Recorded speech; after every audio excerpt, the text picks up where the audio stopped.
In the beginning, we were born. Then we grew. Everything we knew was new. I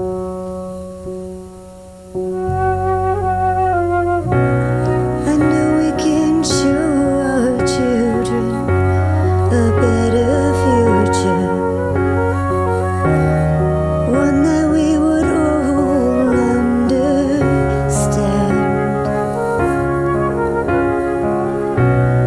one that would join us all together in every part, in every land. Our children deserve a better life, to respect and love one another. Oh, let's do it for the children of tomorrow. Take away all the hurt and sorrow. Let's do it for the children of tomorrow. Give them the guidance to follow.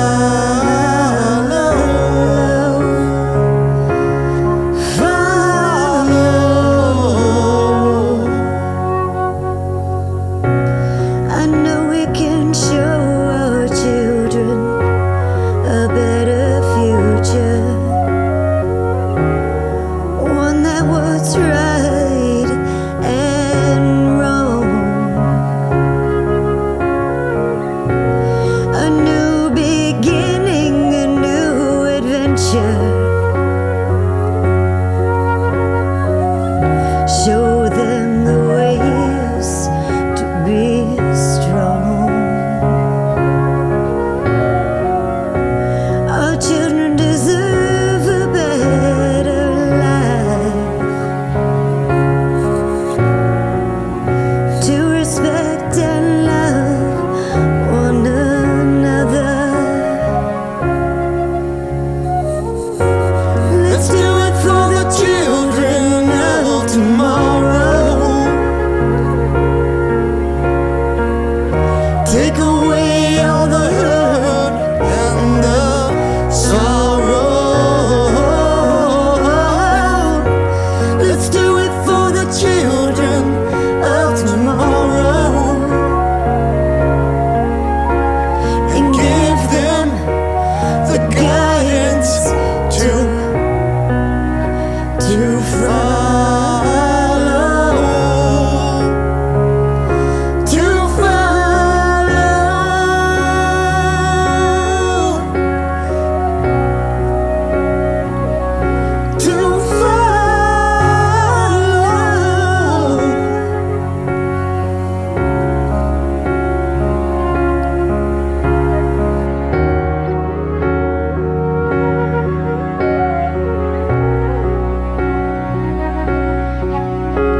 Yo, lab coats, riddle me this. What bands inspire you? What bands inspire your music? For me, oftentimes they're different. The people who inspire me are people like the Classic Crime or someone like Go Periscope. But the bands who inspire my music are more along the lines of Owl City or One Republic. Not to mention, a lot of times, Eminem. Who inspires you? Who inspires your music? Tell me why. I want to know. Put it in the comments below.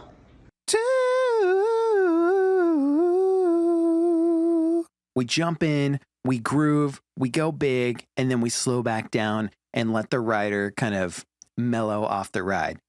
Ladies and gentlemen, welcome back to BandLab Plus Coffee. It's time to wake up, wind up, and queue up with another excellent track. Today we've got Altunes as part of Subtract Records with the song HauntU. Or is that HauntU? Or is it Haunt University? Or is that DJ Tatious, the Haunt University? If you know, you know. So, without further ado, to the lab!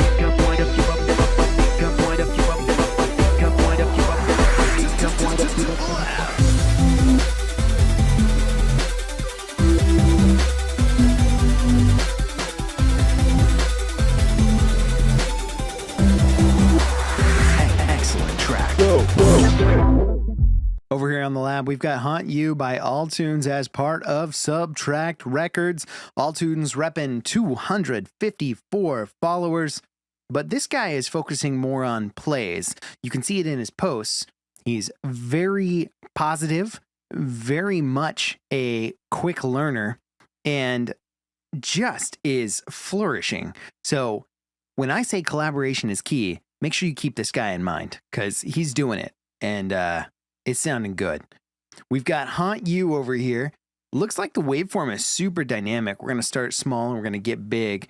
It's got 9 likes, including one of our own, 15 plays, and the description says, "Guess who's back? Back again. Altunes back. Tell a friend. Guess who's back? Guess who's back? Guess who's back? Guess who's back? Guess who's back? Guess who's back? Guess who's back? Guess who's back?" Da-na-na-na-na-na-na. You wondered how long I was going to do that, didn't you? Hey, y'all, I'm back. I took a different approach to this special Halloween track. Rather than my usual dubstep, I've created some EDM. It's not whack. The genre is much harder than it appears, so cut him some slack. Thanks for your patience. Going to submit to I Am Undiscovered Records is putting together a Halloween playlist. If you haven't heard, if you don't know, now you know. And happy Halloween. So if you do have Halloween tracks, don't forget, you too can submit to Undiscovered Records. Let's go ahead and take a listen to Altunes' track, HauntU.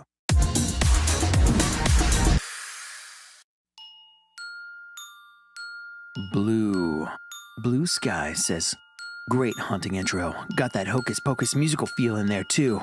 Perfect haunting track." What was haunting is how I just said perfect.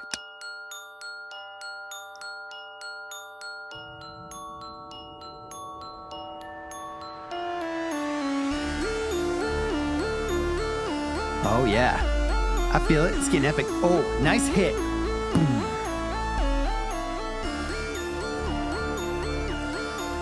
The high notes.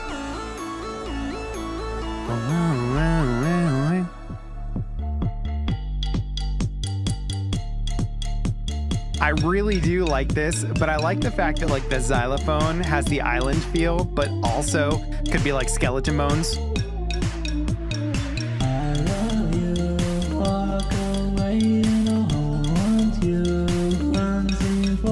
Altunes, where are my lyrics? Where are my lyrics? Ha! This is so Bass Hunter with some machine sounds from Skrillex. Oh, I already know what I want more of.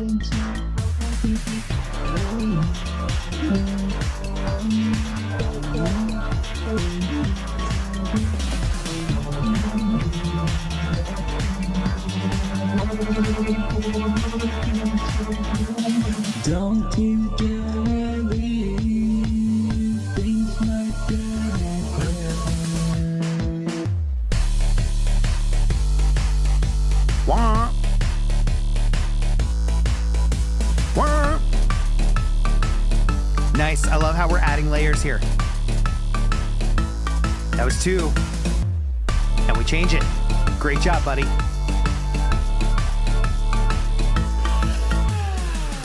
Woo. Werewolf? Monster? Tiger? Someone slurping from a straw? Now we're gonna wind down.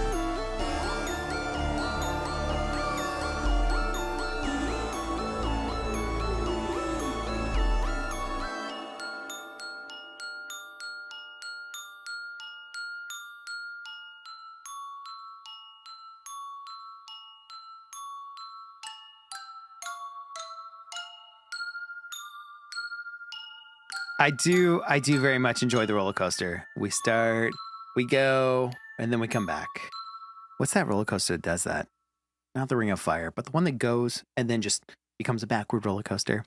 Awesome track, Altunes. HauntU, Altunes as part of Subtract Records, released yesterday for us. That's going to be a few days ago because you are watching this in the future.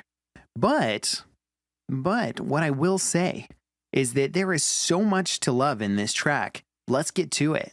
2 things I love and 1 thing I want more of.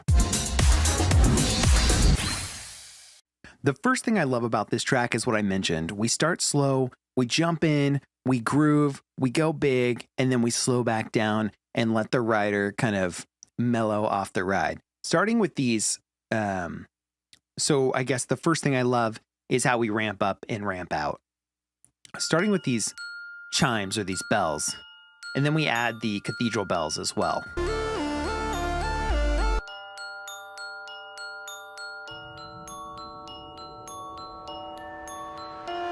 Now we're going to add the EDM elements, the synthesizers, and then we jump right into it. Okay, we've got the xylophone, but now we have our kick and our hits. Some sound effects. Really great job of building this. Add more. I really want the lyrics for that. So every 2 bars, we're adding or we're subtracting or we're doing great things with the track. So I really, really very much dig that we just continue to let the track move through and evolve the way that it does. That's the first thing I love. And you can tell by the waveform that it does continue to get bigger and bigger and bigger until we decide to come to the end.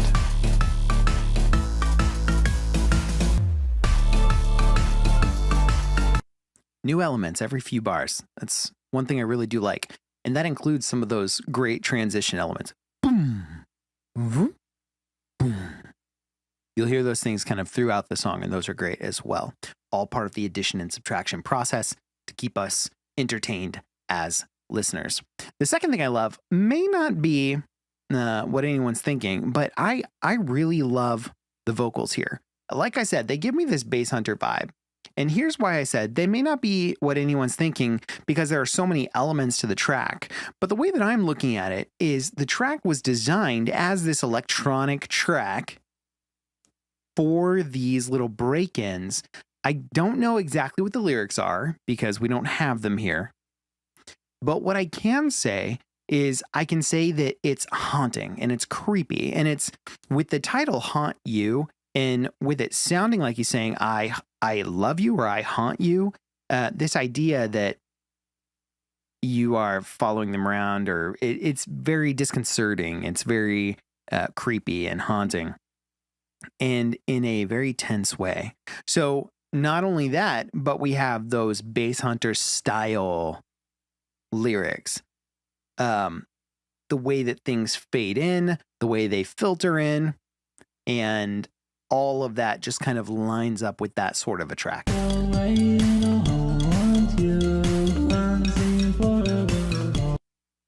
Lots of great panning back and forth, lots of great filtering all around the vocals that are designed to give us even more to chew on. So the first thing I love is this really great addition and subtraction. The way the track is incredibly dynamic throughout the entire 2 minutes and 56 seconds. And the second thing I really enjoy are the vocals. If I can find them. Don't you dare leave, things might get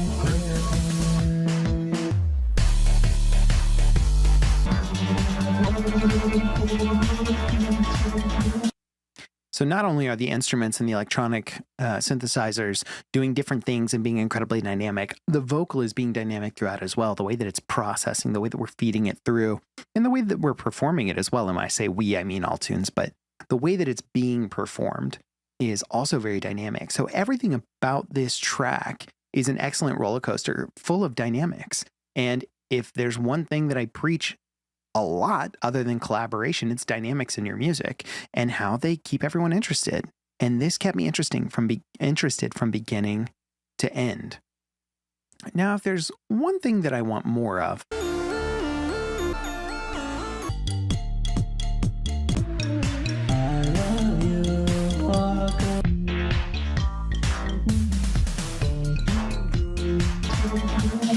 Don't you dare.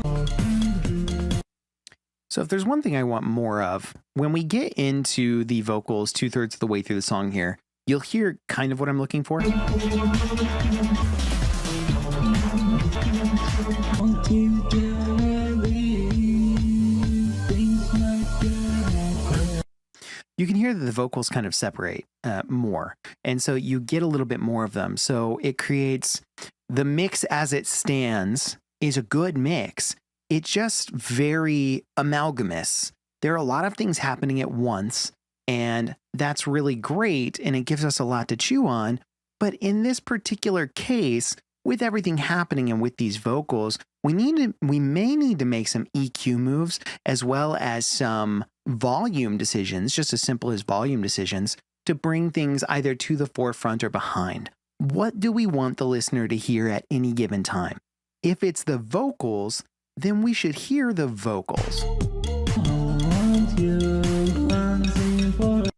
And while we hear the vocals there, what I'm getting more of is I'm getting the xylophone. And that's probably due to the frequency spectrums that they inhabit.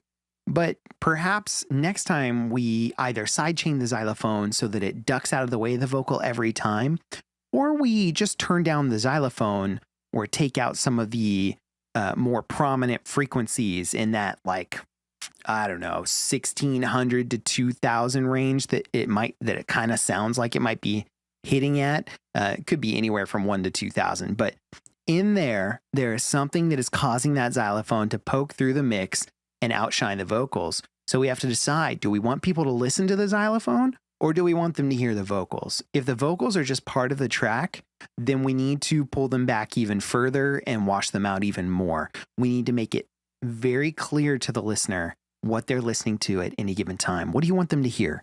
Do you want them to hear the singing and the message? Or do you want them to hear the melodies being played by the xylophone? That is kind of what I want more of throughout the track. We have such excellent vocals. I personally want those to be at the forefront of the mix. And if that means making some decisions to muffle the instruments that are getting in the way, we have to do that.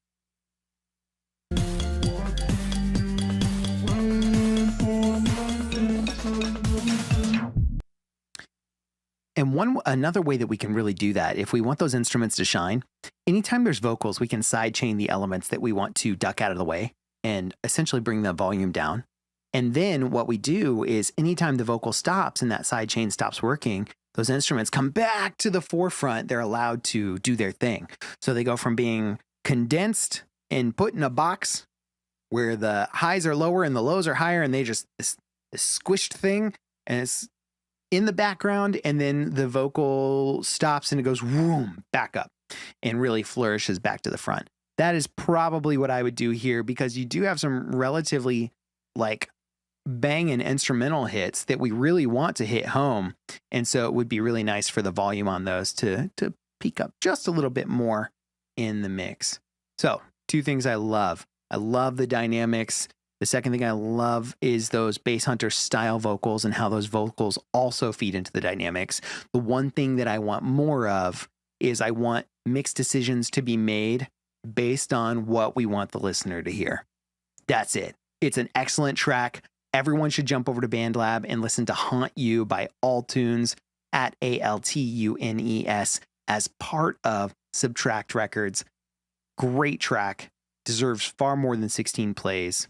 And you know what? While you're over there, you should go ahead and follow DJ Tatious as well on BandLab, YouTube, wherever you choose to consume your social media.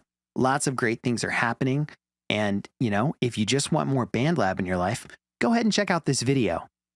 Other than that, thanks for waking up, winding up, and queuing up another excellent track with me. And I will see you next time. When the sun goes down and the night begins, you can't miss what happens when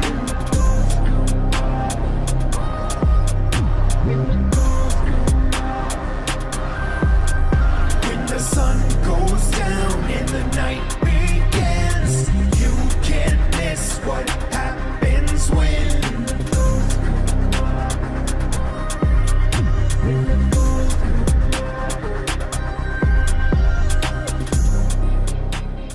More than a woman. Right, so I'm hearing that kind of Bee Gees vibe, but with that Michael Jackson airy voice and mixing in some of that Imogen Heap. Say goodnight and go, what do I say? Swiss your plane, come stay with me. Ladies and gentlemen, welcome back to BandLab Plus Coffee. I'm your host, DJ Tatious, and we are coming to a close on spooky season. So, today we need to make it extra spooky. Maybe a little haunting. Some creepiness added in there. And why not a story about baking children alive? I said it. It's Scored by Tyler Rich over on the lab. So without further ado, to the lab. let the music unlock your heart. It's time to collaborate. You're part of the family.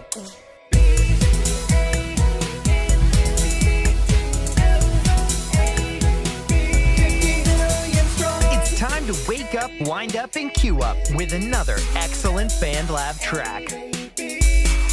Scored over here on the lab by Tyler Rich at Tyler Rich Melee, TYLERRICHMELE,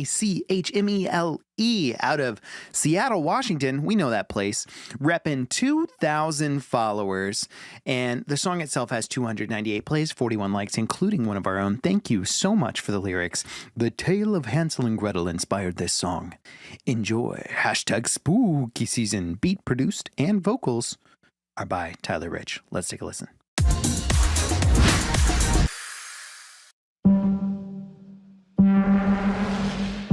Ooh, listen with headphones.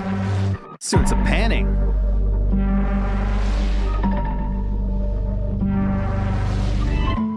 Don't be shy. Just step into my garden. No need for fright. Prepare no harm or right. All right. Your words are like sweet eyes. So Grateful delicate. snaps. They tantalize. Conceal the full mind. You're slowly swelling, running, spiraling. Say surprise. The taste of your demise. Listen to those vocals. Shaking, knees we trembling. Your beating heart is such sweet. Got some heartbeats in the background. I heard that.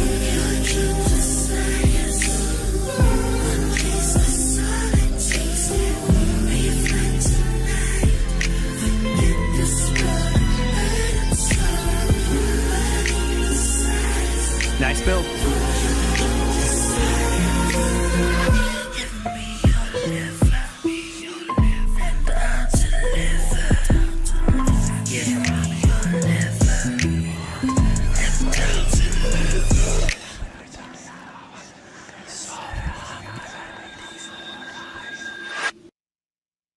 Creepy, man. Creepy.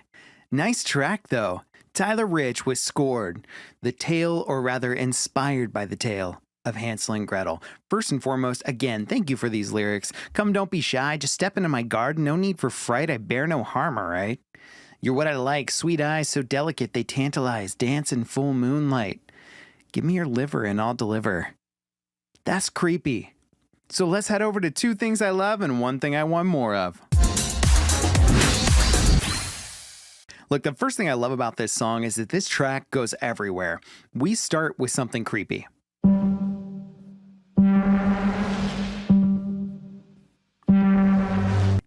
And then we get the plucks.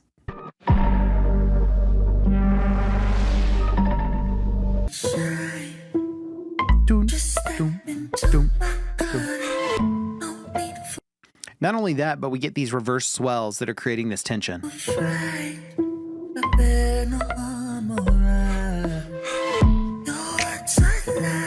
Bring in those snaps. Real full, deep snaps. Really good. Not only that, but we have a lot of fuzziness feedback that is adding to this vibe intentionally.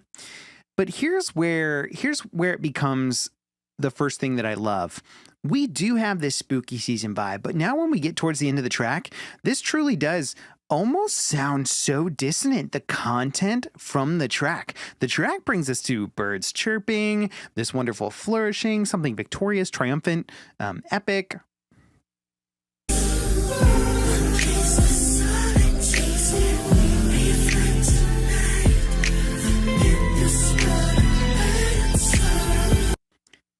Like, that is not Halloween. That is not creepy, sad, scary. But what kind of makes it scary is the content. So you have to really tune in. This is one of those versions of a sad song being on a happy beat, or a happy song being on a sad beat, or in this case, a creepy song being on a real alluring instrumental. And so I very much enjoy how this goes from your typical creeping through the forest Sweet eyes so delicate. to I could give you everything you want.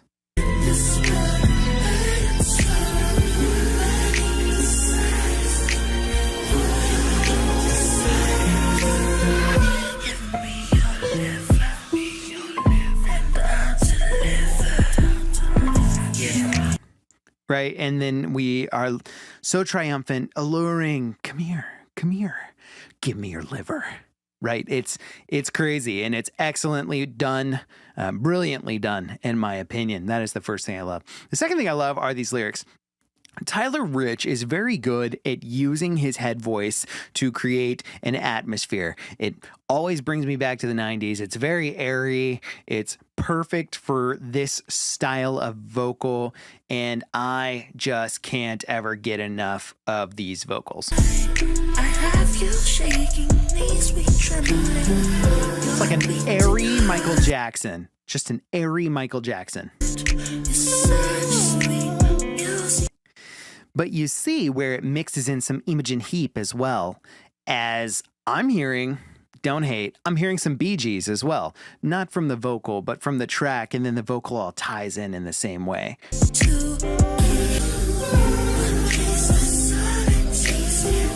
More than a woman. Right, so I'm hearing that kind of Bee Gees vibe, but with that Michael Jackson airy voice and mixing in some of that Imogen Heap. Say goodnight and go. What do you say? Dismiss your plane. Come stay with me. Right, it's very say goodnight and go. Very airy, very awesome. I can't give a higher compliment than Michael Jackson meets Imogen Heap. I truly can't. That is the second thing I love. So everyone really needs to jump on over to BandLab and check out Scored by Tyler Rich at Tyler Rich Melee. Released back on October 13th. Throw it some likes before the end of the month so that it can count towards his contest track here. Don't forget to follow him while you're at it. And as long as you're going to be on BandLab following people, you should follow DJ Tatious on BandLab, YouTube, and wherever you choose to consume your social media. I'll be here. And I really appreciate you waking up, winding up, and queuing up another spooky season track with me. Y'all be safe out there on Halloween, and we will see you next time. Because we all know the day after Halloween is essentially Christmas. Yeah, hey DJ, what kind of songs do you like to write? Well, here are a few of the songs I've written lately. Whose perception reality defined? It's irrelevant, I'll bleed this pen dry. Turn the key and free myself. I will just look at my gun, losing the fight entire day. I just wanna run, never looking back. Play me a lullaby, simple and sweet.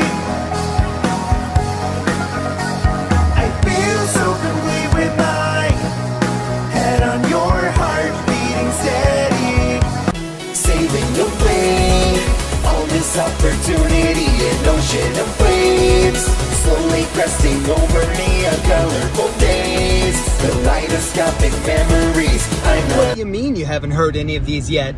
Oh, they must be upcoming tracks. Hope you're looking forward to it. All right. So, first things first. I texted you tonight and I was like, hey, what do you say we spend 30 minutes because we continually talk about how we're eventually going to tell the world how DJ Tatious became the DJ Tatious that BandLab knows versus the Austin that you have always known. And there's a very sharp corner that was turned there, and we'll get to that. But I don't even know if you know, like, the sharp corner was when I sent you my very first song, which I'll mention later, and you said, "Do you want me to be honest?" And I was like, "Well, how am I ever going to get better if you're not honest?" And I said, "Be honest." And I highly underestimated what honesty looked like coming from you. So 15 that text sounds messages about later, right. 15 text messages later, your honesty finished, and my music making was forever changed. Now, all of that to circle back to, what's a transient, Matt Glass? A transient is, I'm sure that there's someone out there who really knows what the true technical definition, without me, jumping on Google right now, it is the loudest point of the waveform. And oftentimes that is right at the very beginning. And it's oftentimes, but and there's not just only the loudest part, it is also the most abrupt change. So like a really good example is if you clap in a microphone, it's just like at one moment the sound starts, that's the transient. Actually, that's probably what I should have just said. At that one moment the sound starts, that's the transient. Now, with a lot of synths, there's a lot more, slow attacks. So you don't really have a true transient because that is kind of the marker of one, is that there has to be sound starts suddenly and loudly all at once. But it is, transients are very, very important because you need to know when you need them, when you need more of them, and ways to go get them. And if you want loudness, ultimately how to tame them, right? Yeah, absolutely. Yeah. So, okay, that's great. That's boom. Piece of content number one. What's a transient with Glass Garden? I'm stealing all of your information for content. Hey, that's fine. You're more disciplined about the content and marketing game than I am. I applaud you because that's one of the reasons why you've grown. You've gotten a bit of a following is because of that. You pay attention. You actually think about it, and you do things intentionally. And there's so many artists and so many musicians out there that they just expect I put all this monstrous, huge amounts of effort into my art. Therefore, that should be enough. I'm just going to then publish it. We'll see. And then everyone will recognize, hear it, and then share. But with the age of the internet and age of marketing where we have so much coming at us and everyone wants something from us, you have to be a marketer. And then that's one thing I always appreciate about you. It's one of and I'll tell anyone who asks, I am not the best musician. I am not the best vocalist. I am not the best producer, mixer, mastering person, content maker, but I do all of those things, which there's a girl who does a bunch of TikTok, social media, everything. Sides is her name. Mm-hmm. And she's done some BandLab stuff before, but her big thing, her big ask and push is to be good at making music is the bare minimum if you want to make a living making music these days. Absolutely. Yeah. So I appreciate that. And let's rewind and go back to the beginning because there's a story here, and I have a feeling that your story sounds absolutely nothing like my story of how we met and started talking. Okay, so the very first time I ever met you? The very first time you remember us being us, like where was it? Who was president? all that? Oh man, I don't know who was present. It was actually, shoot, I want to say it might have even, it was a really long time ago.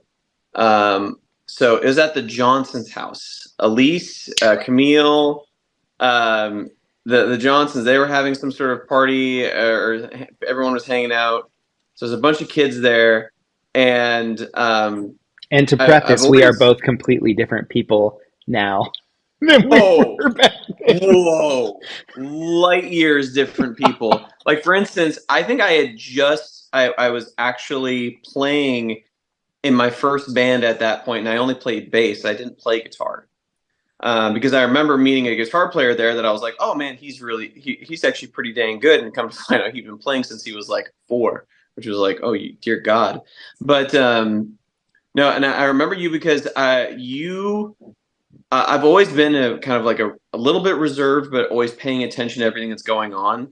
And I noticed that you were harvesting attention as if it was a resource that was going to be extinct. Like you made sure that everyone knew you, everyone saw you, everyone heard you. I knew you were really funny and everything. Okay, later. But and so I was like, okay, yeah, that's his thing. He's the jokester. That's his. And sure enough, when you're like, "Hi, my name's Austin. I make the jokes around here." That's how you introduced yourself to me. Of course I did. And I was like, "Hi, Austin." I mean, we had a good time that night, but it was just very. That was the first time I ever remember meeting you, and I don't think we ever hung out again for like another like 4 or 6 years after that. Yeah. Yeah. So the night that you're talking about, I vaguely remember as being a thing, and not because of anything that was involved. Like we were underage, right? So we weren't drinking or anything. Like We were I'm all a just bunch of nice homeschool kids, nice homeschool exactly. Christian kids. Yeah. So I mean, when you say it, the way that you explain it, I believe it, knowing myself. But at the same time, I only have like a vague recollection of like the one time that I ever went over to their house and was with a group of people. But I don't actually remember you and I even vibing until later at Cascade. Oh yeah, we didn't actually really get to know each other until then. Yeah. And I think here's so for everyone who watches this, which may it be few or many, the first interaction that I actually solidified in my mind as a memory of me and Matt Glass is we were both in the bathroom at church. And as I was washing my hands, you walked in and you were like, hey man, you're looking good. Like you've kept the weight off that you just lost for a long time. Like, congratulations. Most people don't keep the weight off when they lose it. You're still looking good. And I'm like, thank you. That's the thing that That's you the remembered. that's the first solid memory. I had lost like 50 pounds or something, and like I had kept it off for a while. And in fact, I don't even remember what time of year it was, but I'm pretty sure I had probably just finished drinking a milkshake before you said that. And like you were like, hey, like it's really hard to keep weight off. Congratulations, great job. Like you're doing a good job. And I'm like, I'm doing a good job. Thanks, man. That's the I'm gonna first. get myself another milkshake. I'm invincible. But yeah, that's like the first true memory. And then everything that follows after that, that's like a an icebreaker. Like you were very untouchable as part of the worship team because you did your thing. You knew you were good at it, but at the same time, you weren't out to let everyone else know you were good at it. You just came in, you confidently did your thing, and then you were done. And it was like you were one of the few, granted, we have a ton of professionals on that stage, but you were one of the few people who were treating it as if it were a gig. hmm And so I was there because I love to worship. Jesus is my Lord and Savior. I know how to sing. Like, woo, I'm here to worship and have fun. And that's all it should be, is fun and worship. And so the dichotomy between what I perceived as your mindset and my mindset just essentially made you untouchable. And so when we had that interaction, I was like, oh, he's a nice guy. Like he's a human being. And that was when that whole delay to realize that I am a human being, that is not a unique experience. There's definitely been a few people in my life that have been like, either, wow, that guy seems like a real jerk, and is just and then I finally like talk to them and like, oh, wait a second, man, maybe not bad, or emotionless robot, as I've joked about before. And to clarify, neither of those things are true. Not an emotionless robot, as referenced in your intense art at times, and also not unapproachable. Very nice guy. So credit and kudos to you. Thanks. Once we kind of broke that ice, though, and I realized that maybe there was a kindred spirit here, I want to say that we became closer just through music at Cascade.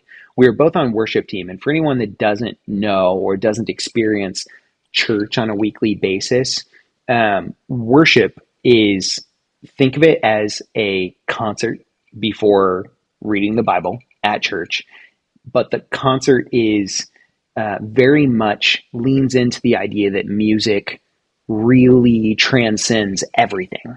It transcends words, it transcends thoughts, it transcends walls that you might bring in. Music really speaks to emotions in a way that someone just saying, hey, you should do this, never could. So worship in church, we typically start a service with a few songs, and these songs are just really designed to bring you to a place where no matter what kind of crud you brought from the week, and we can all, whether you go to church or not, identify with like the crud of the week. And worship is designed to, with whatever crud you brought in from the week, let it all go, man. Let's just sing. No judgment. Let's just sing, break down the walls, be ready to listen and enjoy. And so through that experience, both you and I being on worship, I remember beginning to vibe when we would do warm-ups. Scott, our worship pastor, the lead person on the team running the show, would say, hey, vamp C. And so all the musicians on the stage would play in the C scale or in the key of C, and just kind of chill and vibe. And at that point, that's when I started hearing some of your riffs and hearing some of the punk spins that you would put on some of these riffs, and then just started singing along. And that's kind of how I feel like we more connected over music. What do you think? Yeah, because that was how we really figured out, like, oh, we actually listen to a lot of similar stuff, and we like a lot of the same things. Because I would just like play something from that I heard earlier that day or that week, and then you'd be like, we're going down and around, and it's like, oh, hey, yeah, Fall Out Boy, what do you know? And that's always, I always like to do that stuff. But every musician's got their random little things that when they're just noodling around or bored, that they'll just like start playing. But yeah, now I'd say that's when we really started to figure out, like, oh yeah, we actually had similar tastes in music. What would you say, or rather, do you remember? I'm putting you in the hot seat. You don't have to remember. Do you remember there's one band, one very specific band that you turned me on to that I have not forgotten to this day, that became one of my favorite bands? And it was a marriage of metal and then my kind of electronic pop sensibilities. Do you remember? Oh, Dead by April. But Yes. what I'm kind of surprised is, like, honestly, I think I honestly showed you Dead by April right when I discovered him too, because when you were asking that question, I was like, I feel like I was like, I don't know if Austin introduced them to me, or it's like, wait a second. But yeah, that was I was actually very, very surprised when you listened to it and you were like into it. I was like, oh, all right, like he can handle a little bit of edge. There we go. I had been really into, when you introduced me to Dead by April, I had been really into at the time Blue Stolly and Really, Cell yeah, Dweller.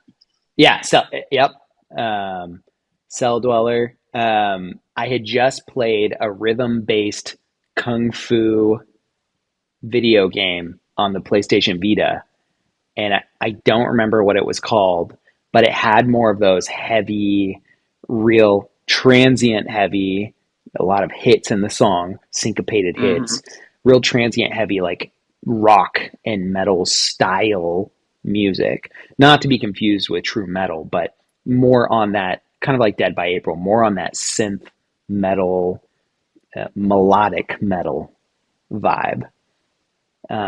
So yeah, Dead by April was a band that you introduced me to, and that I subsequently went and showed to my brother, who was over in Afghanistan in the Marine Corps, and he really vibed with. They had a track called Warrior, Yeah.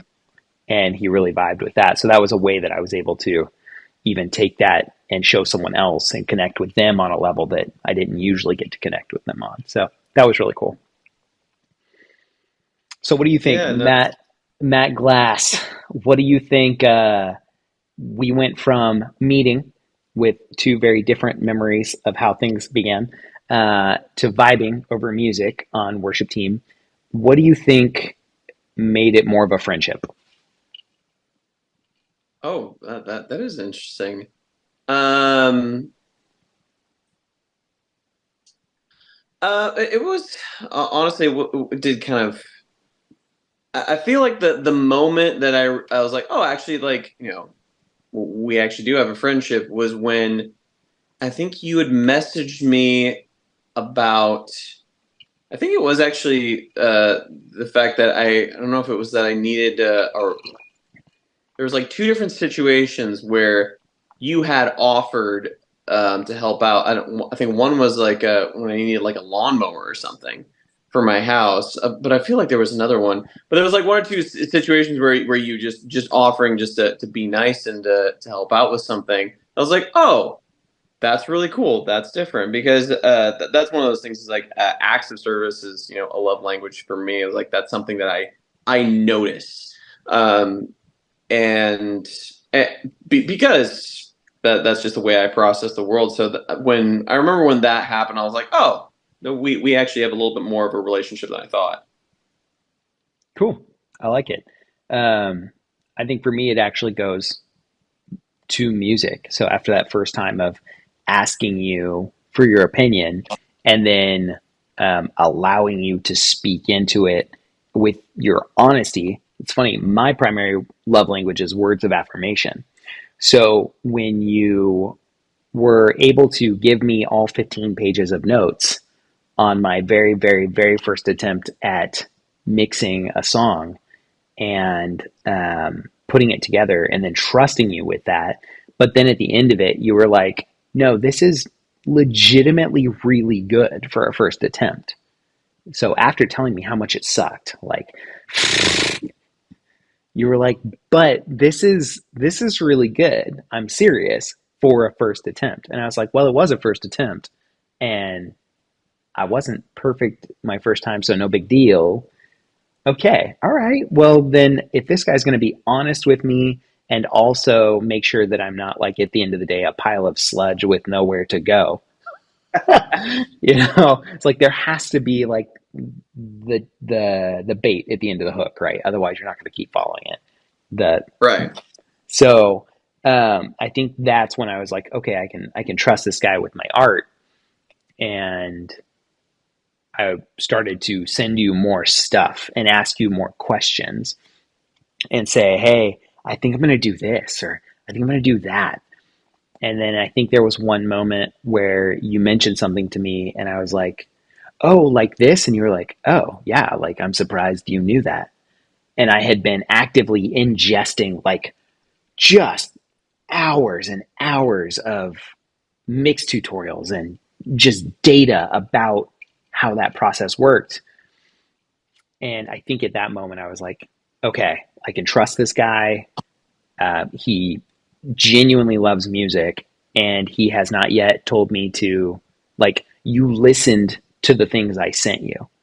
Whereas most people, you send them stuff, they could be the most popular person in the world and you have the best relationship with them, but that doesn't mean they like your music. And so No, no, you send them absolutely not. stuff, and a week later, you're like, "What'd you think of that track?" And they're like, "Oh, hang on, let me go listen to that." And you're like, "Ugh, you don't care." Yeah. Yeah, so with Emerson, the two brothers that kind of like started that band, we all just talked about, thought about, lived and breathed music, and I loved that. And so when you were sending me all these, things like, "Hey, I'm working on this. I'm thinking about this. What do you think could be better?" It allowed me to suddenly like to do that again, to because even with some like my other musician friends that I have, like not everyone likes to talk and actually analyze and truly analyze music, understand what makes it good, what makes it bad, how does it work? Because it's just a different level of love. Like you can love football and know the rules, but it is totally different to be a player, run the drills, and understand the intricacies of this position. That's what I want, and that's what I like. So when you were willing to talk through all that and actually really dig into the weeds, that's why I was like, oh yeah, I absolutely love it. And that's actually one of the reasons why I'll just occasionally just throw out there on BandLab, like, hey, I'm happy to talk through anyone's song, is because I love that. I love analyzing music and hearing what makes it work, what doesn't, what could be improved. Um, because I just love it so much, and also, but I've also realized that that's something that's unique to me. There's not a lot of people that think about music like that. They can do it, they can write this amazing song, they can perform this amazing part, but they can't really explain it to you. Of how did that happen? Why does that work? Oh, I just wrote a great song. It sounds great. But I'm always wanting to go to the next step and like, why did that work? How can I replicate that? How can I use that somewhere else? And so that's why I love always love talking about it and analyzing that stuff. And why I'll do that for almost anyone at any time.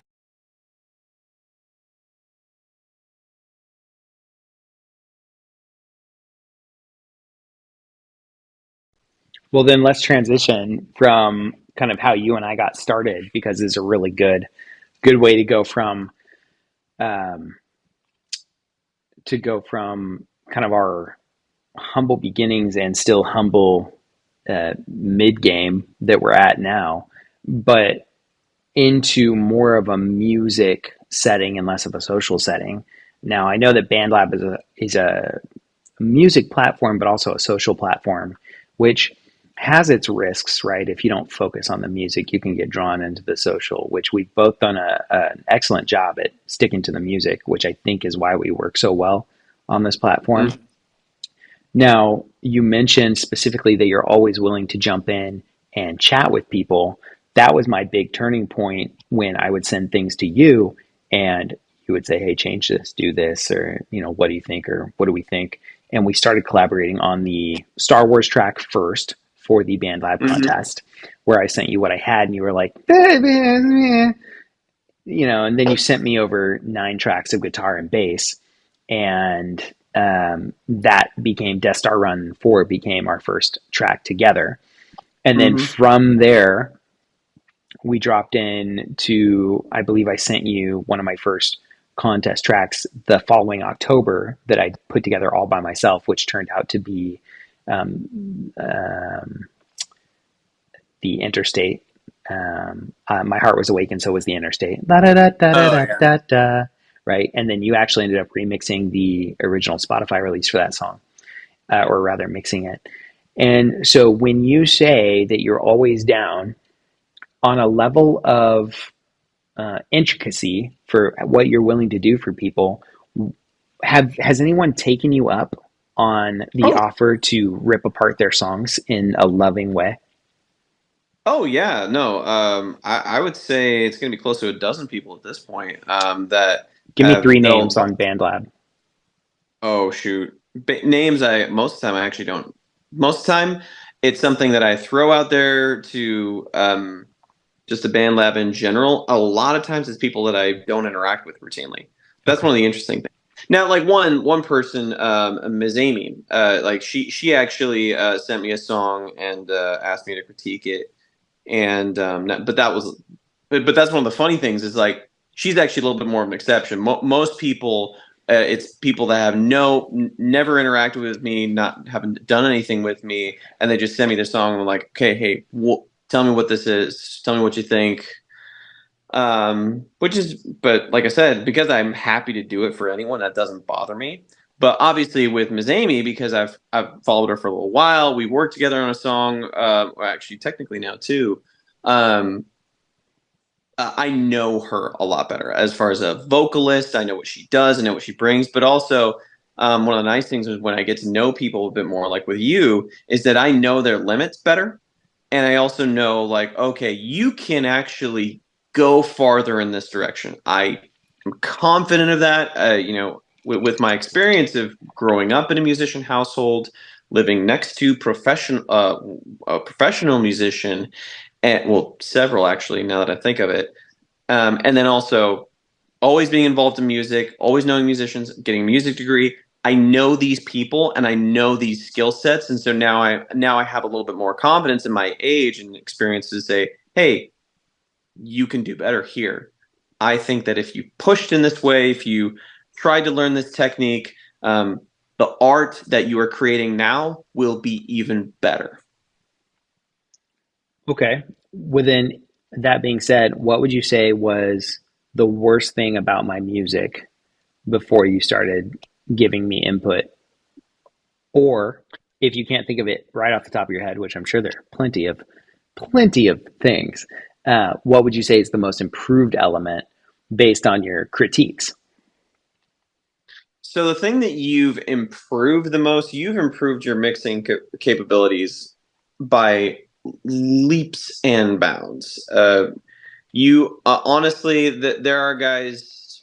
Your mixing abilities are right at like beginner pro, where you can definitely charge for your services. And I know guys that have charged people that are way worse than you, and that was one thing that surprised me. Now, as far as the thing, because the other question that you asked was what was the biggest. I think you said like biggest flaw when you What was first I started, worst or at? Yeah, what was my biggest opportunity worst for growth? Um, because you have a lot of skill sets, there's a lot of different places that you could technically go. I would probably say with um, the mixing side, it was low end management because you would sometimes, because you were so laser focused on the vocals, you would forget that the low end was there. Which is why Death Star, I sent you a bass track because I was like, bro, there is no bass. There's no It base. doesn't exist here. And you're like, it's fine. And I was like, absolutely not. I will be fixing this now. But honestly, that was a great experience because I hadn't recorded a single thing in 7 years. And so the whole thing of like, oh no, I'll help Austin get his song off the ground and present it well. That got me back into creating, which I'm very, very grateful for. Thank you. Um, but and then as a songwriter, I think the thing that you've improved on the most is like previously you had your methodologies and your phrasing. You would have a lot of words. There was a lot of movement from 1 to 5 all the time. So what is that 1 to 5? Um,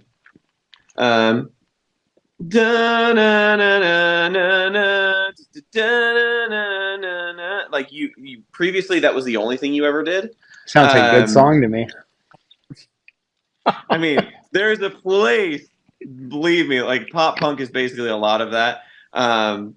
But like that was the thing that you previously were kind of like stuck in. Lots of words and runs on 1 to 5, but now like you will allow spaces to happen so that way your lyrics land really well. And now also like especially this song that you just did, Firelight, dun, dun, dun, dun, dun, dun. I can't remember the name of it.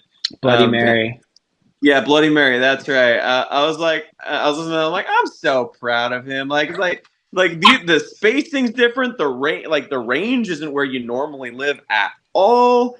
Uh-uh. Like you're really stretching yourself, and I was like, oh, that's cool because it's those kinds of experiences when you push yourself and do things that you're not used to. That then you can use peppers, little bits of it in your music to come. That'll be better for it. Yeah, I feel that. That to me would be kind of like the first time you entered a BandLab contest and the only time you've entered a BandLab contest.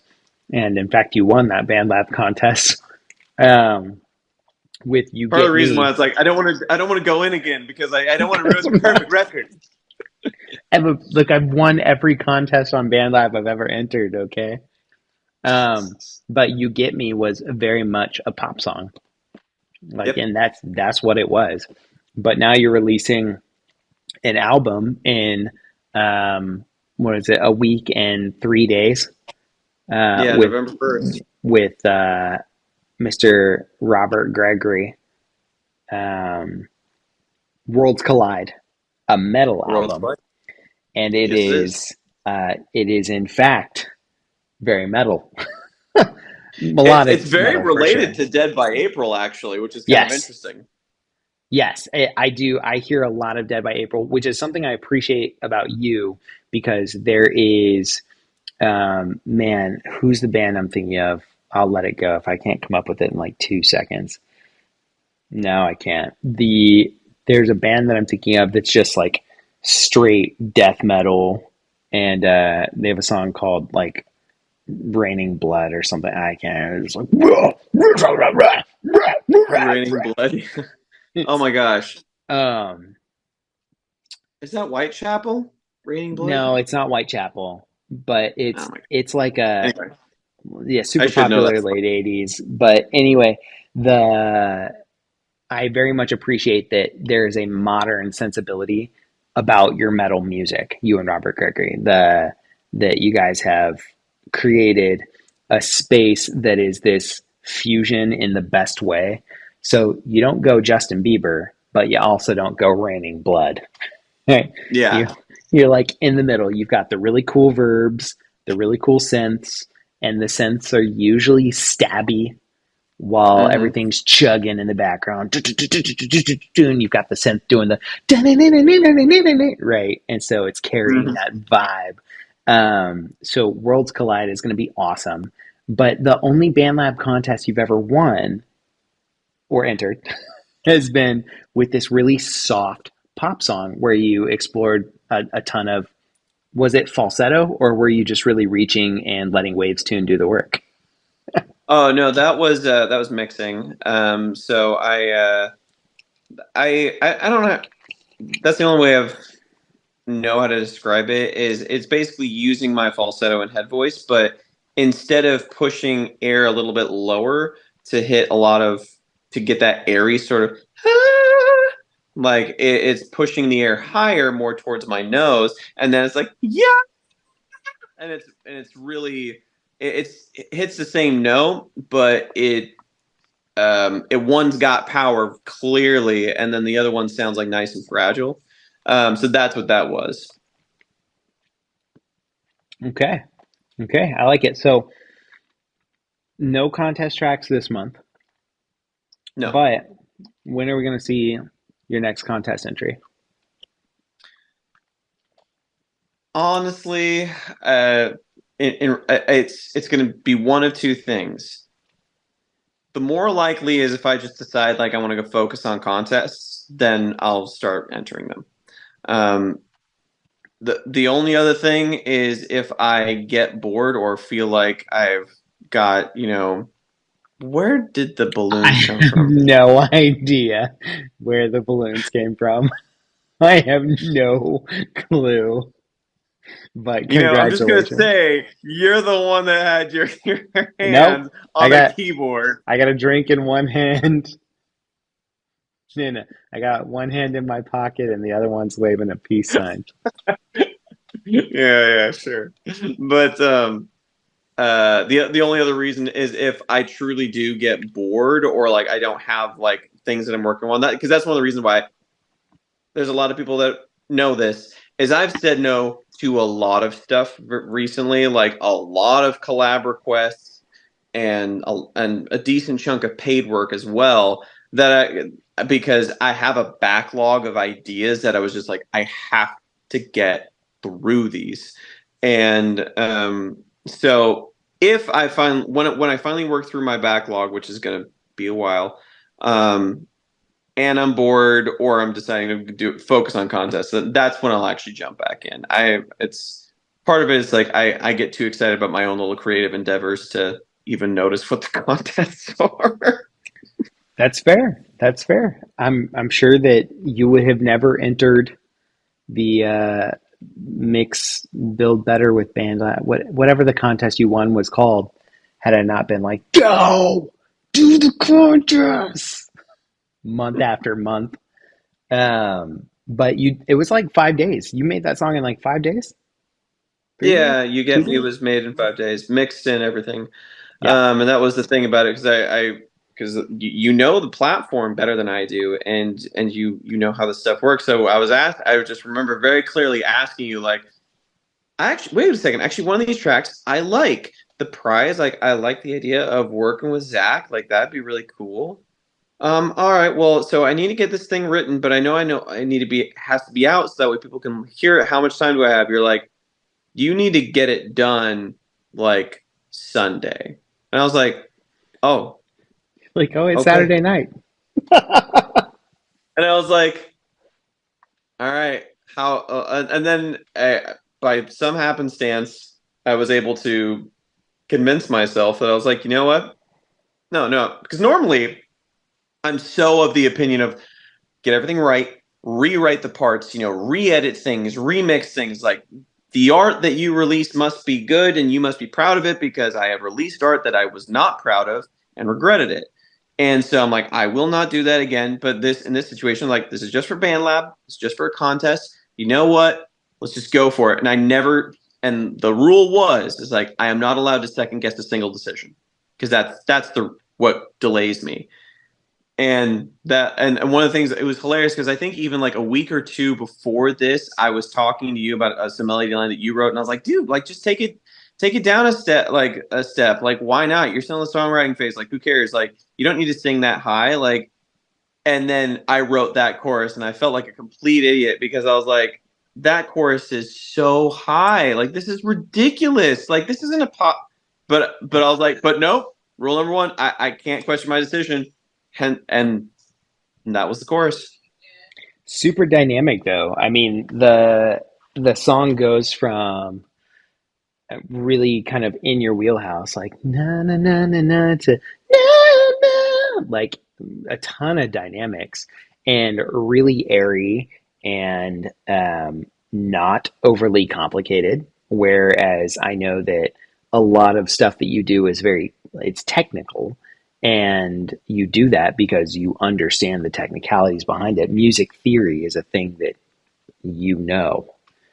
Music theory is not a thing that most of us latch onto in the same way. You have the advantage of academically pursuing music, but at the same time, even in my 50 million times of watching the same music theory video, like Music Theory for Dummies video on YouTube, I still have only retained 20% of what that video had to offer because it's all like, bro, you just got to do it until you know it. Like it's like math. You just need to know 4 times 4 is 16. Like, so music theory is kind of the same way. You just need to know that this key is parallel to this key or whatever, that they're related.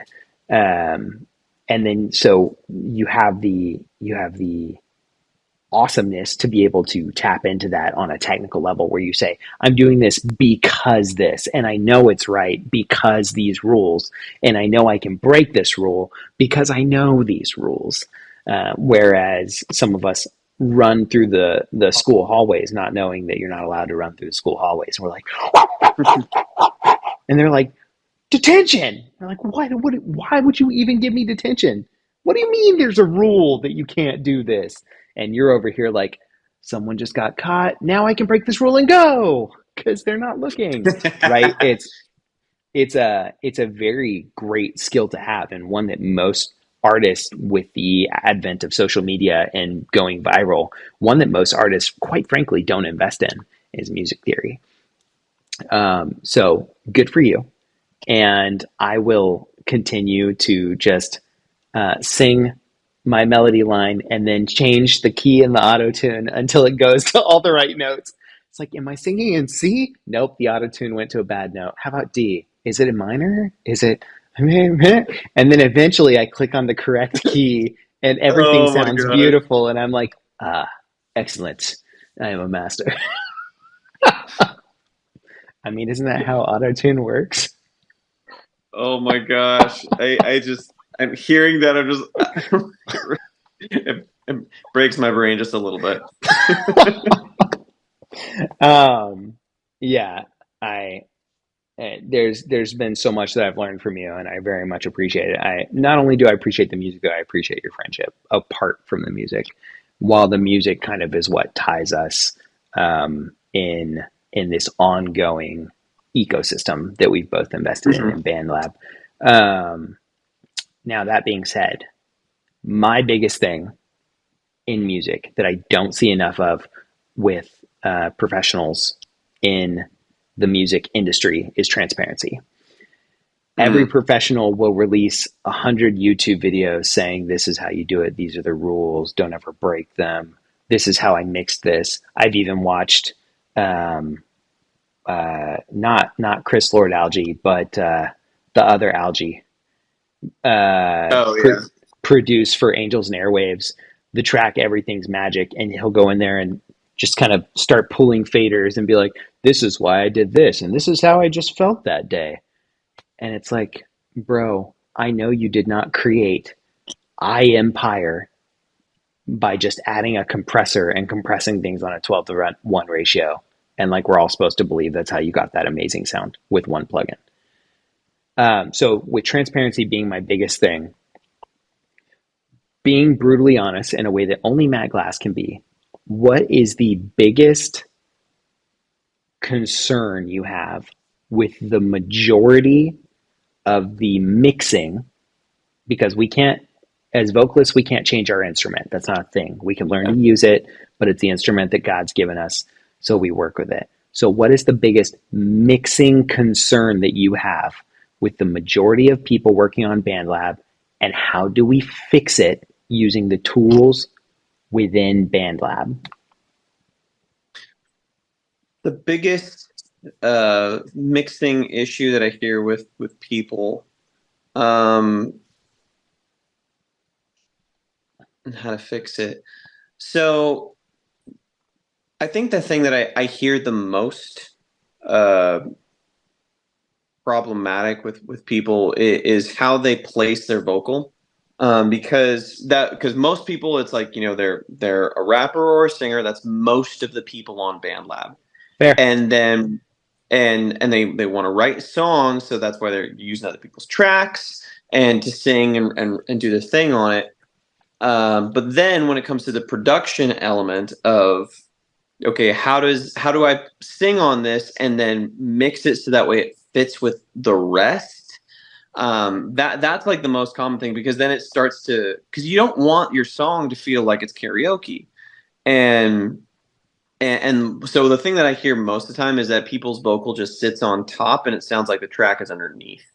Now, I'm not saying I've never done that. Like, I know I actually did a cover recently that where the vocal sounded kind of like that. And part of that, there's a portion of that it's hard to get away from when you don't control the track, which is one of the reasons why I don't like contests, is because like I want to control everything about the track so that way I can make the thing that I want to make. And I know that that's one thing that's very different about me from the average BandLab user. But what I would say that would a way to fix that is really just people listening not just to their voice, but listening to the whole song and how it all works together. That's one of the things that's been a benefit of mine, is that my ears are good and I can hear a lot of things and I can understand what I'm hearing. And I think that the average vocalist, they're so pinpoint laser focused on how they're singing, they start to lose grasp of the rest of what's going on. So I honestly, that's what I think is I think that's the primary problem is people not knowing how to place their vocal on a track, and so it sounds like karaoke. It doesn't sound like their own art, because I know that we all know that's what you want. You want it to sound like your own piece of music, and you want it to sound very cohesive. So to fix that, people need to be listening to the broader scope of the whole song together, not just your part in it. So that way, then you can, because that's where it starts. Because if you don't realize that, hey, my vocal's just sitting on top of this, and it's kind of it's not placing right. If you don't get that, then you don't understand that. Oh, maybe I need to cut some of the low end out of my voice, so that way it doesn't sound so big and boomy. You won't know to be like, actually, with this, more high production-y sound, I really need to do a double or a triple, and lower the volume of my voice, but then multiply my voice so that way it sounds bigger with this big sounding track. If we find a good way to help people understand that concept of listen to the whole song, not just your part, then I think that the solutions for the rest of it will just come naturally. I mean, I think that's excellent. I would I would say my only caveat to that, and to add to that, so that's Matt Glass's official answer, right? Of the thing that you have the most opportunity for on BandLab and the way to fix it. I would parrot that and then just do a couple more takes, Oh, get the recording so right. true. My songs, I would still not even call my songs the best, but my songs have gotten infinitely better with my willingness to stand there and go, fire. Nah, I didn't like that. Fire. Like, no, I can put the air somewhere else. Or Yeah. no, I can, and there's no need for me to sing the whole chorus in one take.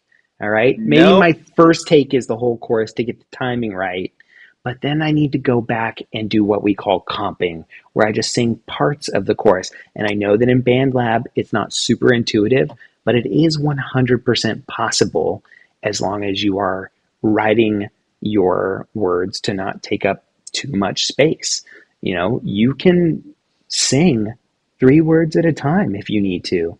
Hit the record button, sing your 3 words, and hit stop. Move on to the next 3 words. Let your recording process be your biggest process, and then your mixing process all kind of falls into place after that, and you can take all of Matt's advice, but do a few extra takes. Oh man, that is so true. I've done a few videos on this of how I've told people, like, I historically was never anyone's first choice as a vocalist, because part of it was I didn't practice. That's on me. Part of it was also that I was good as a guitar player, so people would be like, "No, no, you should be on that." But one of the biggest things that I've learned this past couple of years is that exactly, like, nope, rework, re-record your vocal until you believe every single note and word that you're saying. And that is so true. That's something that I even did a video on of not that long ago, of that exact concept of, like, hey, you're leaving some of your talent on the table if you just sing it once or twice or 3 times and then move on. And I think some of it comes from that mythos of, oh, well, Taylor Swift, she just one takes her songs because she's wrote them. Katy Perry, she was a session vocalist. She probably only does like one. No, absolutely not. There's such good singers that, yeah, they probably could 1 or 2 take it and it'd be fine. Fine. But the best of them, nope, that doesn't happen unless they go back, listen, hey, as you said, no, I should place the air a little bit differently here. Actually, no, that word needs a little bit to get cut off. Actually, when I'm singing a note there, I should just kind of like talk it off instead of singing a note. Those sorts of that self-critiquing, going back and listening, you are absolutely right. That can change a person's song from being a complete dud to being a hit, honestly. Yeah, 100%. And like I said, makes the mixing much easier as well. What is your go-to plugin when you're making music, and what is the equivalent on BandLab? I know that BandLab doesn't have the same kind of plugins that maybe you and I would use um, outside of it, but it does have a lot of really great parrots, including LA2A style compressors, EQs, and even though there's no graphic EQ, I would suggest that you should be listening to the kinds of moves you're making to your voice more than looking at them anyway. It's got saturators now. It's got a pumper. It's got delays and reverbs all out the yin yang. So what is your go-to plugin? For me, right now, my go-to plugin is Vitamin. That The from one that we can't do is add harmonics. Yeah, yeah. That Vitamin has kind of changed how I mix completely. Because it is such for those of you who don't know, a lot of EQs. The reason why you need to use them as subtractive is because if you use them as additive EQs, the way that they're programmed and their algorithms behind the scenes, they'll start to add distortion and phasing. But the Vitamin, it's a completely revamped algorithm and basically new technology behind the hood, so that way you can do additive EQ with it, in addition to spatially adjusting how far left and right things are for a specific band of frequencies. Which is why I say it's changed how I mix, but that's why it's my go-to. There is nothing like that in BandLab, but I will say probably my favorite plugin in BandLab is the LA2A. Like that compressor sounds surprisingly good. Like for instance, a top secret project that I can't talk about yet, that I'm working Redacted. on with another, yeah, redacted, with another BandLab artist, and it's not just one song. Like it's a battery of songs. I'm working on some stuff right now with them, and I just told. Normally, I don't do this, but this individual's vocals were so good, just baked into BandLab with their signal chain. I was like, I'm just pulling this straight in. Like, and normally I'm really picky. I want control. I want to be able to do things. But I was like, in this situation, I was like, actually, this sounds really good right out of the gate. I don't need to fix this. So yeah, that is. But that's also one of the reasons why I'm on the platform. Is even though I come from a professional background, I see how this platform is going to develop. I really do. If they just keep with it, it's going to change. I really do believe if they keep with it and keep with the development cycle of the technology and the community at the same time, it will change the music industry. I can see that. BandLab is leaning into all these social elements while keeping music at the forefront, and that is kind of the sweet spot. It's kind of the kicker there is keeping the music at the forefront. So you're not competing with the latest cat video. It's all music all the time, and you're only there because you like music in the first place. Yeah. So that I agree. As far as Vitamin goes, just real quick. So Vitamin is a Waves plugin, and it's you were saying it's a non-additive EQ kind of thing that gives you a lot of Yeah, I control. don't know the technical term for it. All I know is that the algorithm and how it and how it analyzes sounds is that you can do additive EQ with it, and it won't increase phase cancellation problems. So it's basically it's a better, more clean EQ, in addition to it being able to deal with multiple bands spatially in a different way. So it's a very, very versatile tool. So my understanding of Vitamin is that it adds harmonics in those different bands that create not widening, but in the same way saturation would give you not thickness, but like um, just kind of grit or I don't even know how No, to it's not. explain it other than Yeah, harmonics. it's actually really not that. So Okay. your multiband compressor, where Yeah. you've got your different bands inside of the plugin. So that's kind of the overall architecture. So you Okay. have yours different bands, and you can change them. Now, within those bands, one thing that you can change in here is you can change how wide the band is. I do like this feature. Higher end So being wider, lower end being. exactly. So, or you can do things that are kind of like psychoacoustically weird, like where your low mid range is like way out here, but then your really ultra highs are right here. So it's a very, because of that, your spacing in your mix just changes radically. And it makes it so that way it's very easy to hear things, because now, in addition to them being panned left, right, and then front back with reverb, now you have parts of the frequency spectrum getting moved as well. So it helps your ear differentiate more. And then, in addition to those bands and the widening effect, you can also turn them up and down. So now you can deal with larger groups. And that's where Vitamin's used best, is in larger groups or in masters, in order to manage different sections, because you'll find, like, overall in my rhythm group, I have too much low end in this specific place. Let's pull it down.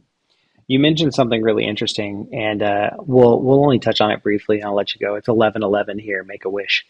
But you said you can pan left and right, but you also said that I can pan front and back.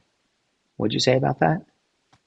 So this is always how I think about mixing, is you have panning left and right, and then you actually do have forward and backwards. So closer to me or further away from me. Because your ears are meant to hear in three-dimensional spaces. You hear something far away, and your ear can identify that's far. That's what you're doing in your mixing when you're trying to use varying amounts of reverb, and also lowering how much high-end frequency content there is.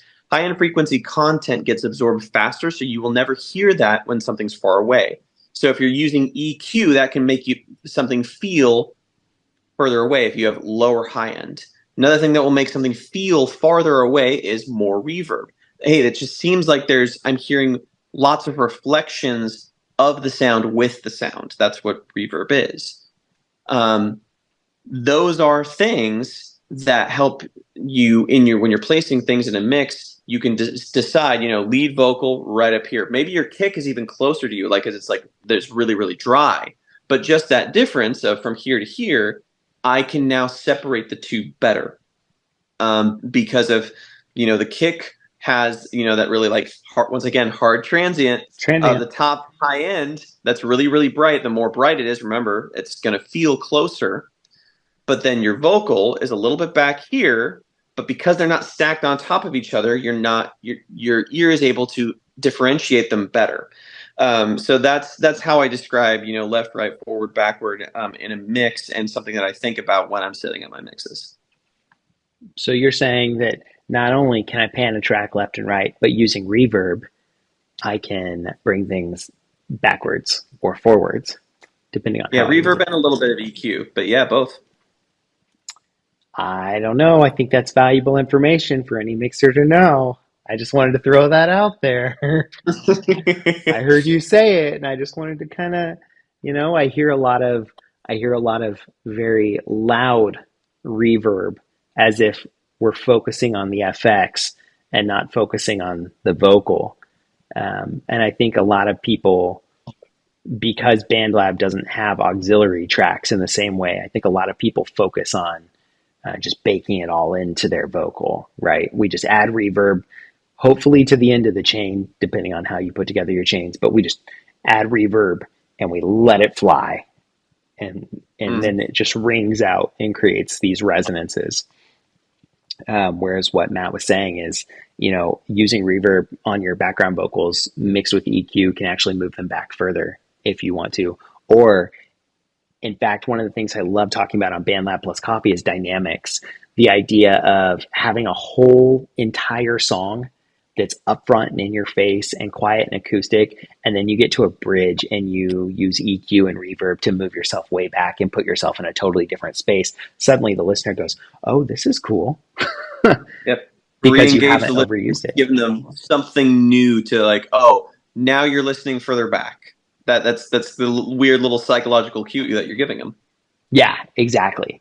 And a lot of that, the things that we do in some of our songs like Love and Arson, where we stack vocals and create layering, pull things out, and then give you a giant chorus at the end, or where we sing a chorus, the laughs we shared, but then we get to the end and we go, the laughs we shared, how we stare. And we use dynamics to create these left, right, front, and back vocal stacks that pan every which way to create a sound wall that comes at you, as opposed to a verse where it's intimate and close to you. These are all things that we should all be keeping in mind with our mixing. And if you ever want Glass Garden to rip apart one of your tracks lovingly, just shoot him a message on BandLab, because he said it himself. He's happy to do it. What do you think, Matt? Before we go for the night, I have dogs and kids. They're going to get up at 5 a.m. and I'm not ready for it. So before we sign off for the night, what should everyone know? Like, you have an album coming out November 1st with Bobby. What else?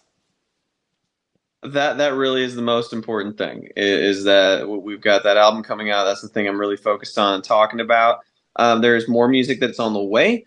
There's several projects that I'm working on. And none of them are with me, so you can all rest easy.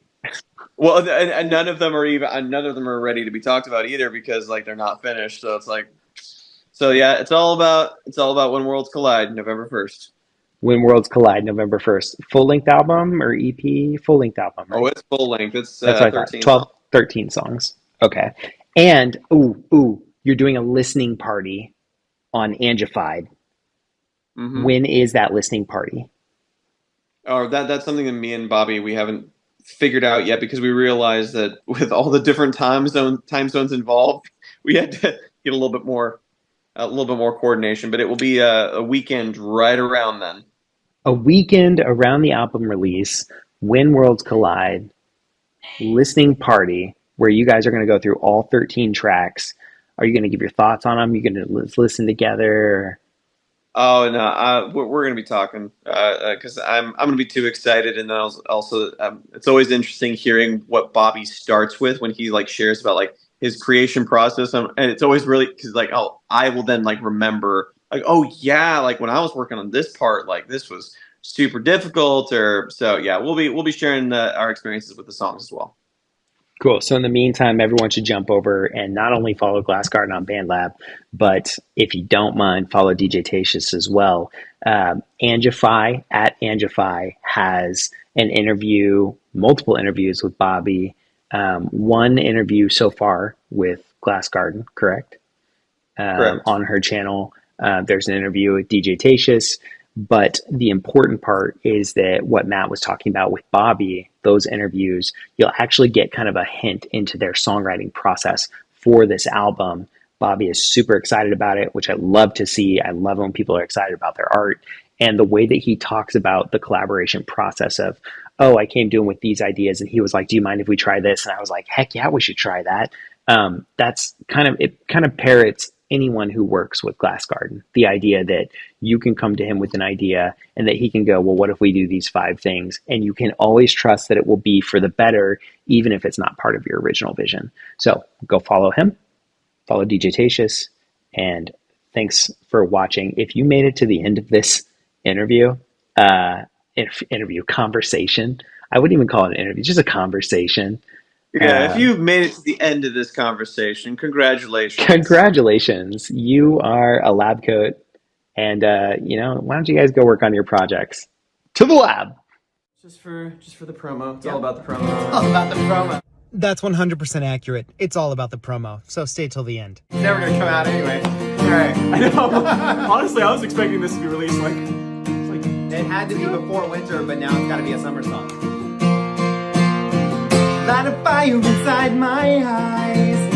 Hold me close to you one more time. By the glow of the street light. Give me your presence to cry. Ignite my lullaby.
that time, Angified presents Glass Garden. Hi, Matt. How are you? Hey, Angie, how you doing? Oh, it's so great to have you with me tonight. Thanks. I'm happy to be on. We're going to have so much fun. We're listening to some fun music, so how can we not? That's right. And music's always fun and uplifting and move you in one way or another. That it is. I have to ask, Glass, where did you come from? Like your grandparents or great grandparents? Like, is this like something that runs through your blood because you seem very natural at it? Kind of. So I grew up in not a super musical household, but definitely that was something that was common. My dad and my mom always played at church and played church music. And so that was kind of my first exposures to music, really. I remember playing Legos and adjusting monitor levels for my dad.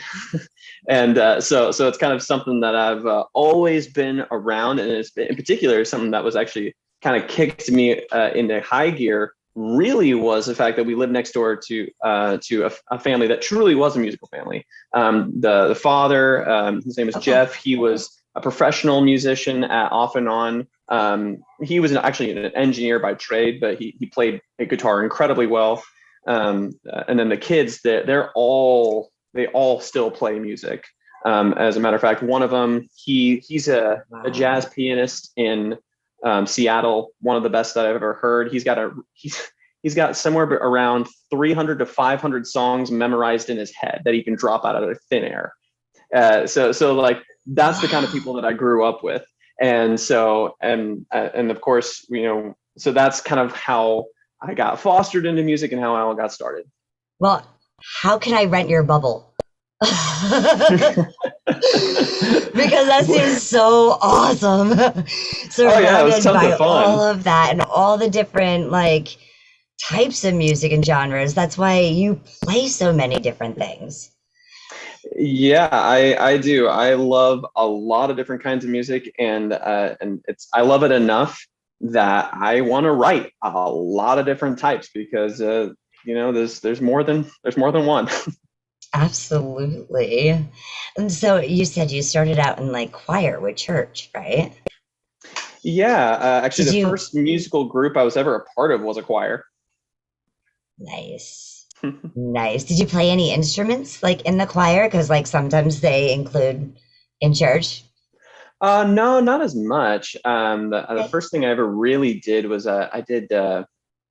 Actually, now that I'm thinking of it, see, I'm trying to back to you now. Yeah, like I said, I've just ever since I was 7, I've been off and on involved in church music.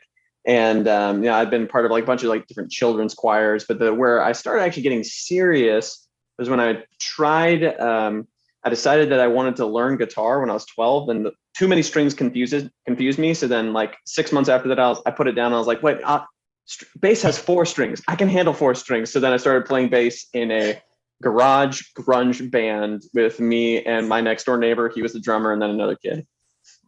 Oh, awesome. Now I'm hearing when I listen to your music where some of that's coming from. That is so cool. So you went from guitar to bass guitar, and you're hitting middle school, high school now, right? Yeah, so I'd been still helping out at church, and still playing in my grunge band, and basically the more music that I got exposed to, the more I was like, I like heavier, more intense stuff. But it's kind of funny because when I was growing up, I grew up listening to 90s country. So Garth Brooks and Dunn, Dixie Chicks, like Shania Twain, that stuff lives rent free in my head eternally. You put on "Man, I Feel Like a Woman," I'm singing. That's just But at the same time, I was still always looking for something that was a little bit more intense. So then I started listening to things like Linkin Park. That was actually the very first thing I ever recorded vocally. Was my friends next door. They had Cakewalk and they were recording like crazy, and we all really liked Linkin Park. And so like, hey, well, Matt, why don't you sing Points of Authority? And so that was the very first thing I ever sang when I was 13, 14. And wow. And then as killer though. Oh yeah, it's a great song. It's tons of fun. So then through high school, I just started listening to more and more stuff and started getting more into hard rock. So you like all the other genres out there, but you find yourself more with the hard rock, the grunge, the metalish.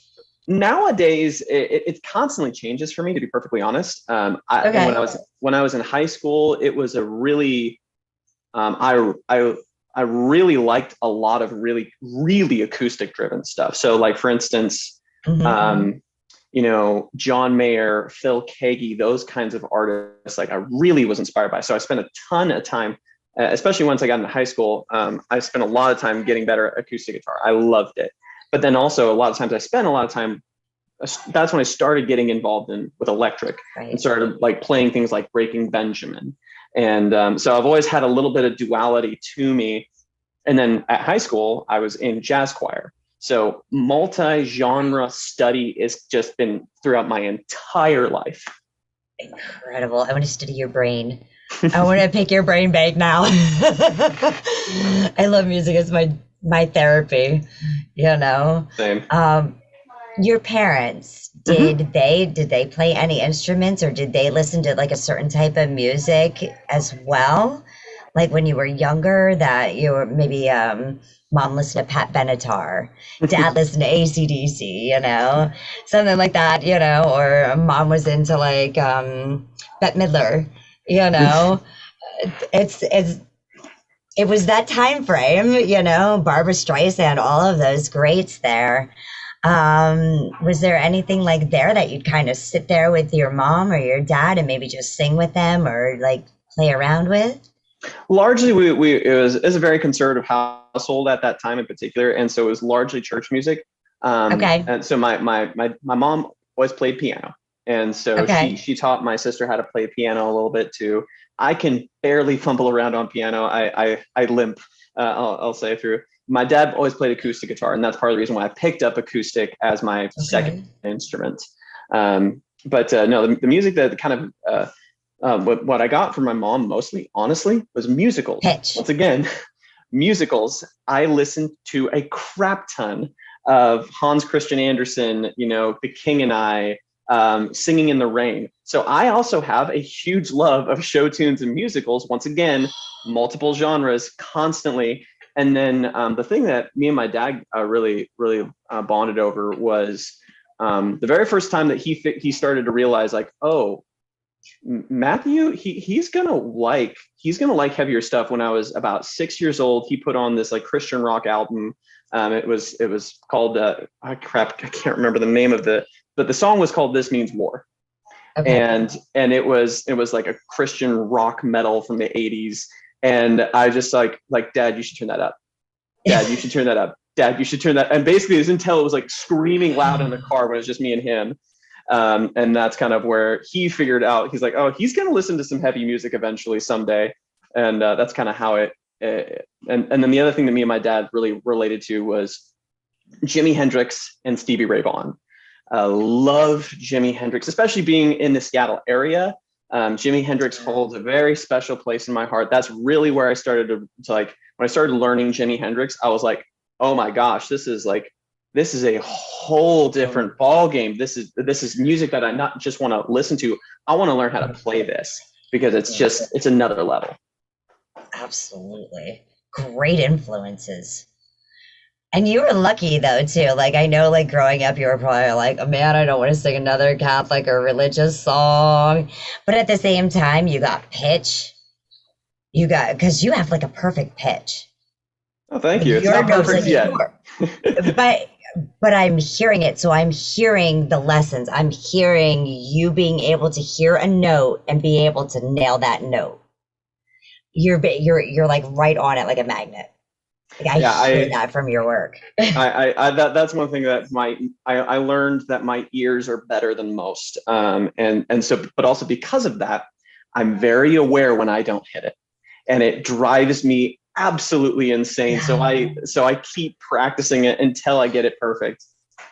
Yep. I can't tell you how many takes I've done on one of the tracks on BandLab to be like, no, it's not right yet. And it could have only been one word, but I have to redo the whole thing over again. Yep. Now I've seen that you've only been on BandLab for about a year. Yeah, it's actually something my friend DJ Tatious, he'd been bugging me about getting on BandLab. Been bugging me like, dude, you should get on. You should try this. You'd have fun with this. You'd like this. And I was like, nah, because I'd always been like my own little music scene, my own little music friends. But it was actually kind of fortuitous. The interesting thing is that we're about 2 years ago now. I hadn't written any music in about 7 years. Okay. And I went through, which was incredibly weird because from about 16 to 25, I was constantly like playing music in bands, in church bands, writing like music like that. It was like that was always, at least at some part of my week, that was going to happen. So then for 7 years not doing that, that was odd. And so when my friend asked me, and I finally basically was like, all right, yeah, I'll try it out. Then yeah, it's been a ton of fun being on here. I've honestly really enjoyed it. Well, I'd say you enjoyed it. Congratulations, you were the winner last month. Thank you, thank you. It's so funny because I believe you said you didn't even have many plays on that either. Is that correct? At the time when I was announced as the winner, I want to say it was close to 350 plays. But apparently, a couple of those plays were the right people. Absolutely. Congratulations. Yeah, I definitely put in effort in that song, and I'm really proud of that song. But I will say there was definitely some luck involved. I'm okay with admitting that. Well, where can people find your music? Because I know you're not just on BandLab. And I like our artists to, be able to share where they're at. So that way it's not just on BandLab and we can go ahead and support each other. Yeah, absolutely. So, the main, I distribute through DistroKid, as I'm sure a lot of people do. So it's whenever I'm releasing something, it does hit freaking everything. But the big ones that I care about, because that's just where I listen to music, is Spotify. And so obviously I've got a Glass Garden artist page there. Then the other place where if you want to be one of those hardcore people and you're like, no, I want to have the digital copy that has like a really good mastering quality, and I want to download it, or I want to actually donate to Glass Garden, then you can go to my Bandcamp profile. And so that's where you can also read a lot of the lyrics of songs, and also stuff that is ancient. There's some really ancient recordings in there, some of which I'm still proud of, some of which I'm not gonna lie, I'm a little embarrassed about, but I'm like, well, maybe someone may like this, hopefully. But I've already put it out. I ain't taking it down. I'm owning it. Yeah, I already did that. I gotta own my good with my bad. So when you record, are you recording through your phone, your computer? Are you going to a studio? Like, how are you recording? Primarily, I used to do a lot more in the studio, but frankly, technology's gotten so freaking good that everything is, almost every single thing you ever hear from me, doesn't matter where I release it, it's coming from my garage right there. So it's just, and I don't have anything fancy. I just do a Focusrite 2i2 like everyone else has, and then an SM7B and an MK4. That's pretty much, and then everything else is just software, and you can get away with that these days, and I love that fact. Oh yeah. And to make the sound quality like is being made, yeah, you can't go wrong. And it saved you how many thousands of dollars from going to a studio? Oh my goodness, yeah. And some of the studios that I've worked in, like, yeah, they're hundreds of dollars per hour, and if not thousands nowadays, depending on where you live, depending on what state. I mean, I've seen like $2,500, for a studio, and that's just an hour of time. Yeah, it's a really wonderful way that music creation is accessible to the masses, and I think that's actually one of the big reasons why I'm on BandLab, because I truly believe that the digital audio workstation being on a browser, yes, I think that's the freaking future, man. I really do. It is. I totally believe that too, and you're able to collaborate with anybody you want, which is so handy. All around the world, like actual make connections all around the world. I don't think any other platform did that. Not even Facebook, which is a social media, strictly social media. I don't think it has connected as many people as BandLab has. As far as making meaningful connections, yeah, it's and meaningful new ones. Like that's the really unique thing. Yeah. It's like you immediately have something in common based off of the fact that you love to create music together. So you have some commonalities instantly. And then you have a good sharing tool that allows you to actually get some stuff done, because previously, 5 years ago, like that would have been pulling teeth to get done for most people. Right. Where do you see yourself going in the future? As far as with music, my big goal, because I've been a part of bands. I've done, my previous career was actually in audio engineering, more on the live side though, and so I've kind of quasi chased record deals, not too seriously. I've done some things, but really what I want to do now is I want to build a following of people that like what I create, and just and really engage with those people, and then honestly just develop the music enough and develop the following enough that the music can support itself, that it can just support the time that I'm putting in, because I'm only doing this for pride's sake and because I love it. If no one else listens, I do not give a damn, because I know what I'm making, I know what I love, and I know that it's good, and I'm freaking proud of it, so I'm going to release it, and I just want to find more people that think it's cool too. Yeah, if you don't like coffee, then drink tea. Yeah, exactly. Let me ask about this piece, I Wish. Okay. So what do you want to know about it? Where did it come from? The idea, the music, the lyrics, where did it all come from? I Wish was a freaking that was a labor of love, because so I had rewritten several in particular the first thing that you hear of I Wish, I'd rewritten that like 5 times, and actually the chorus from I Wish actually was a chorus that got cut from another song. That it was kind of funny. A friend of mine that I was sharing it to, I was like, okay, dude, what do you think of this? And he's like, honestly, the chorus of this song doesn't work. I love when He's that like, happens. and so I actually was able to repurpose the chorus, because I was like, I love this chorus, I can't let it go. So I basically created a song so that way the chorus could still survive and get released. But the lyrical content, is all about that moment, all the thoughts and feelings that you have when you are fighting with your significant other. And that is the reason for the type of music that you hear in I Wish. There's moments where it's like, okay, this is intense, this is hard.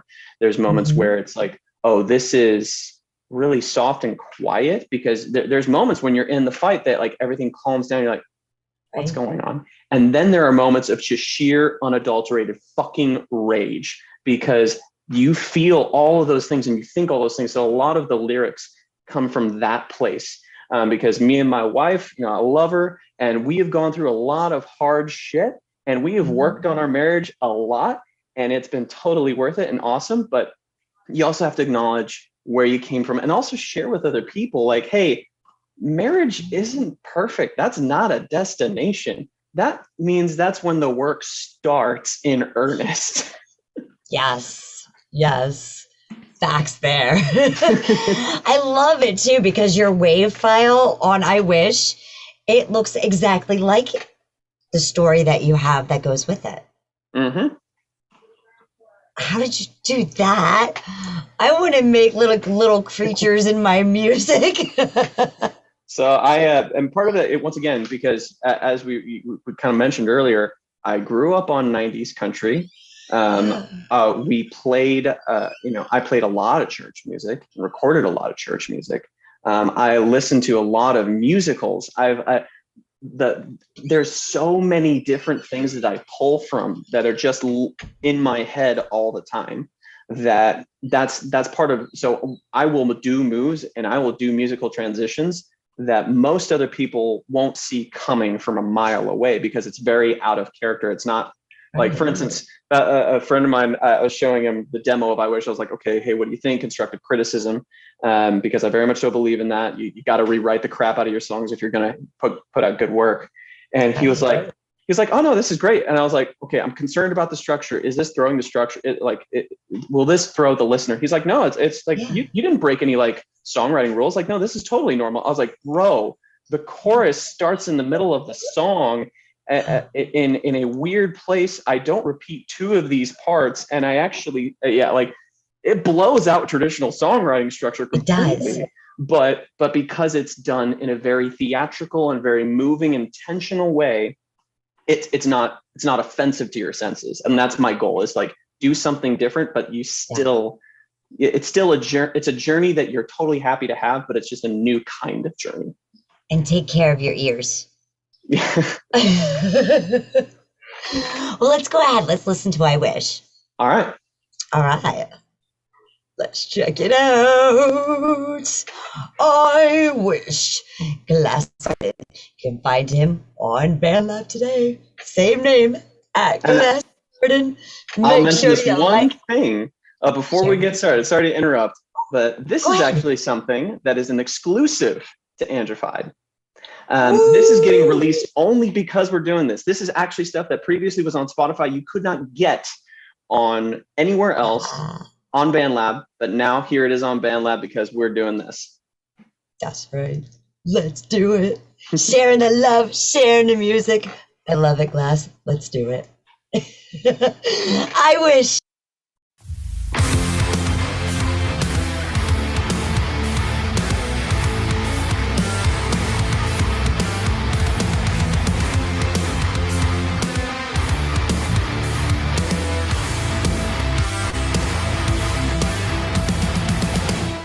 The disconnect, the distance can break our lives in an instant.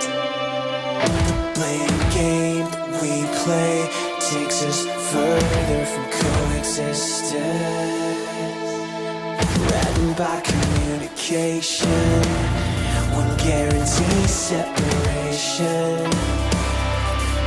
No matter what I say, this always ends the same. So explain to me why the hell I'm fighting for us anyway.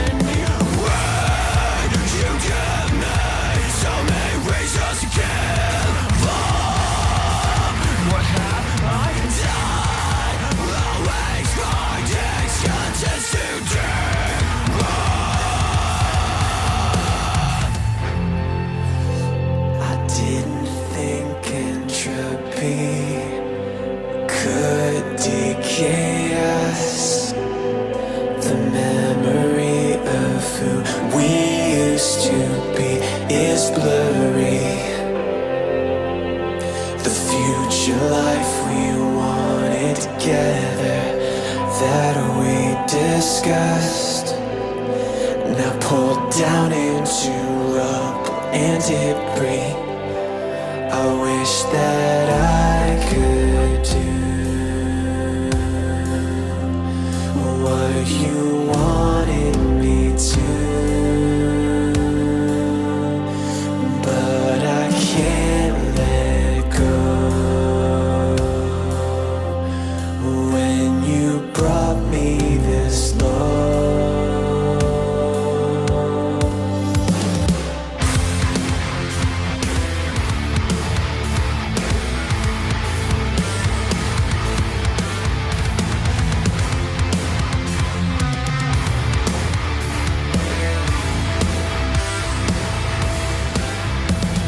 take it back, you better not have meant that.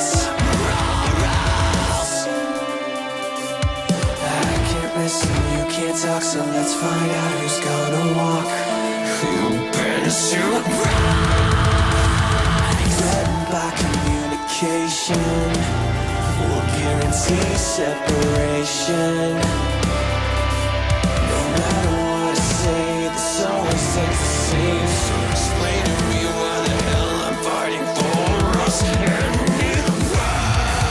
Where will enough be enough for this blood? We spent all trust. Now neither one of us can take the other's breath. I wish that I could do what you wanted me to, but I can't let go. 'Cause this is what you don't know. Still I try to do what you want me to, no matter how far I just can't let you go.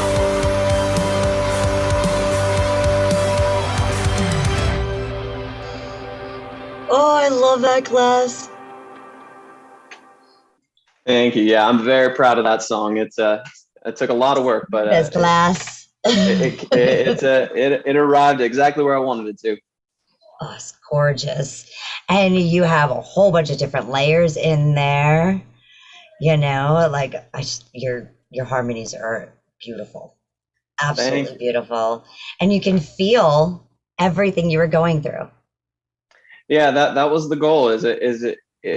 Music has to communicate a story and an emotion.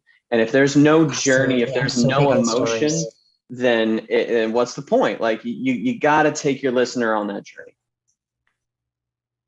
Absolutely.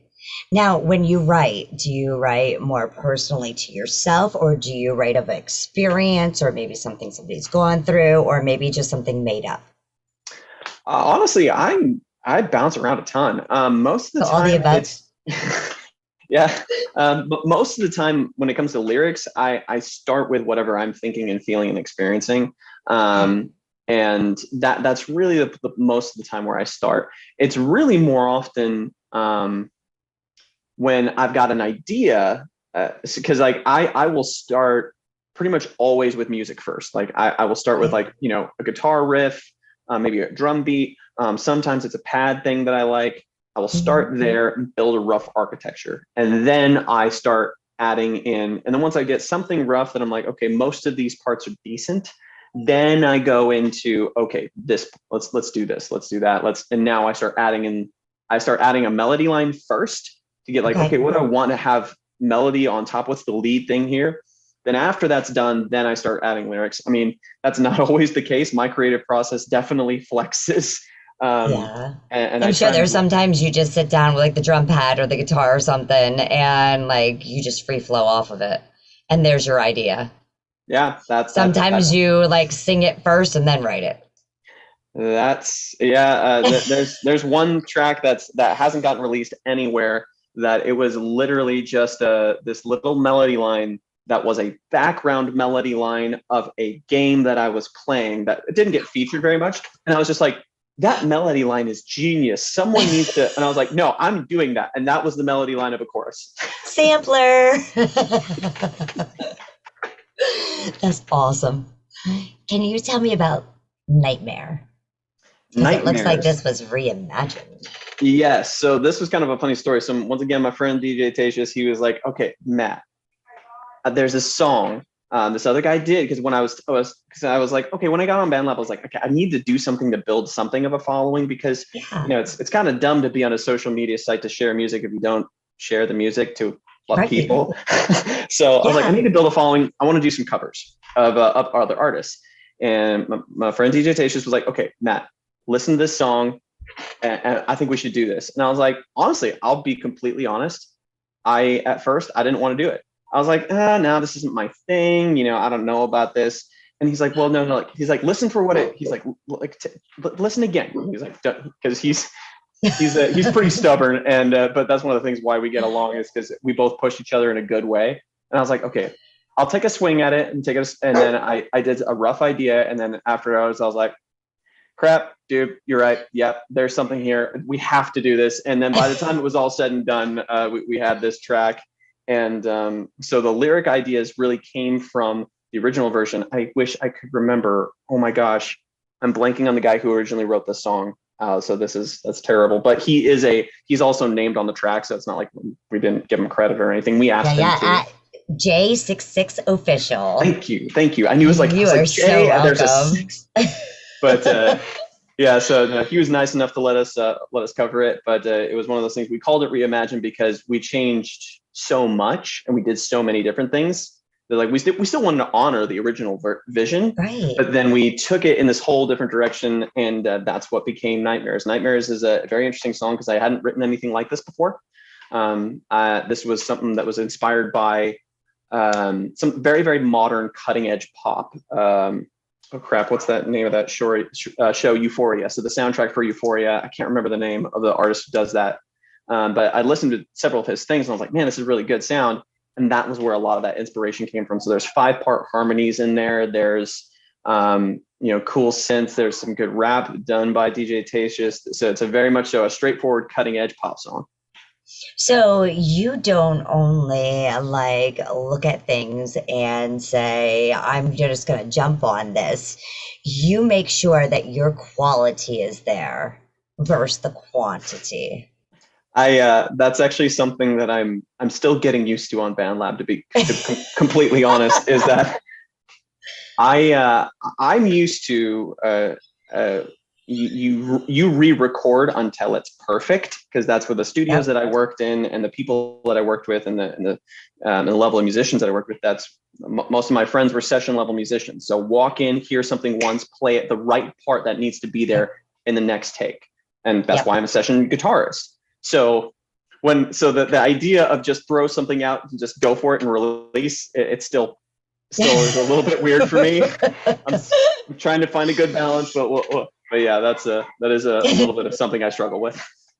And I understand that according to your profile on BandLab, you are up for collaborations and writing things, so people can hit you up. Do you charge a small fee or ask for a donation? So because you put in a lot of work. I do. I ain't gonna lie. Like looking at your waves, looking at how you structure things, how you build things, how you take it 5-part harmonies. You know, you take it above and beyond.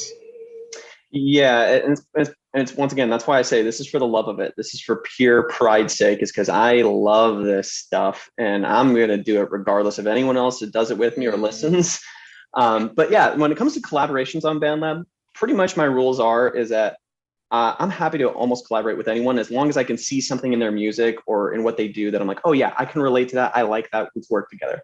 And that's purely based off of how much time I have available. Right now I have, but then also on the other side of things, like now, if you want to hire me and you want me to mix you, produce you, write song for you, whatever the case may be, that's it, or play guitar for you. That's a different thing, because then the core difference is here, I get to play whatever I want with someone.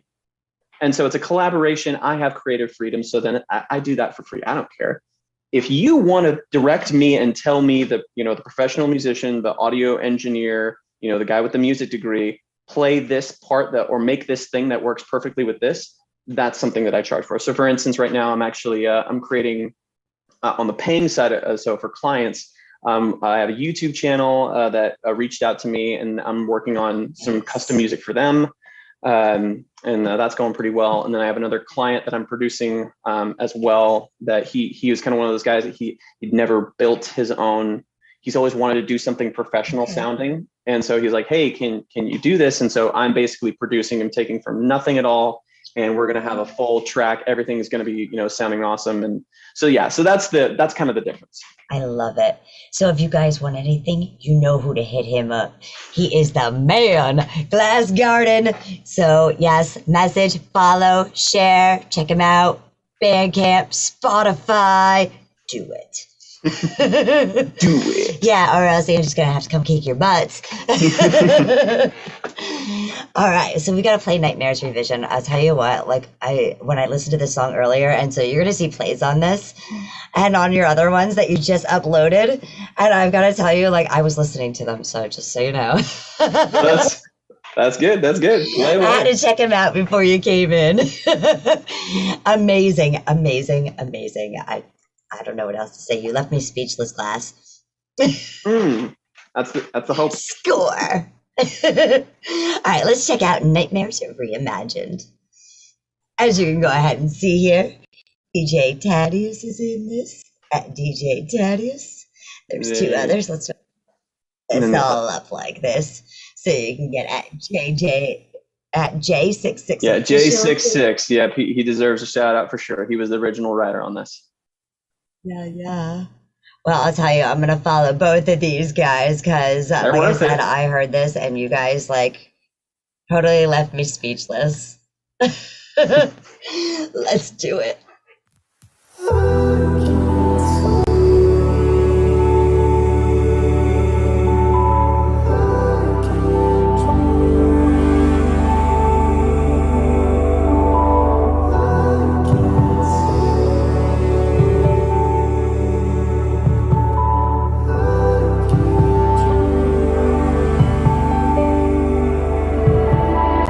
Fade to black.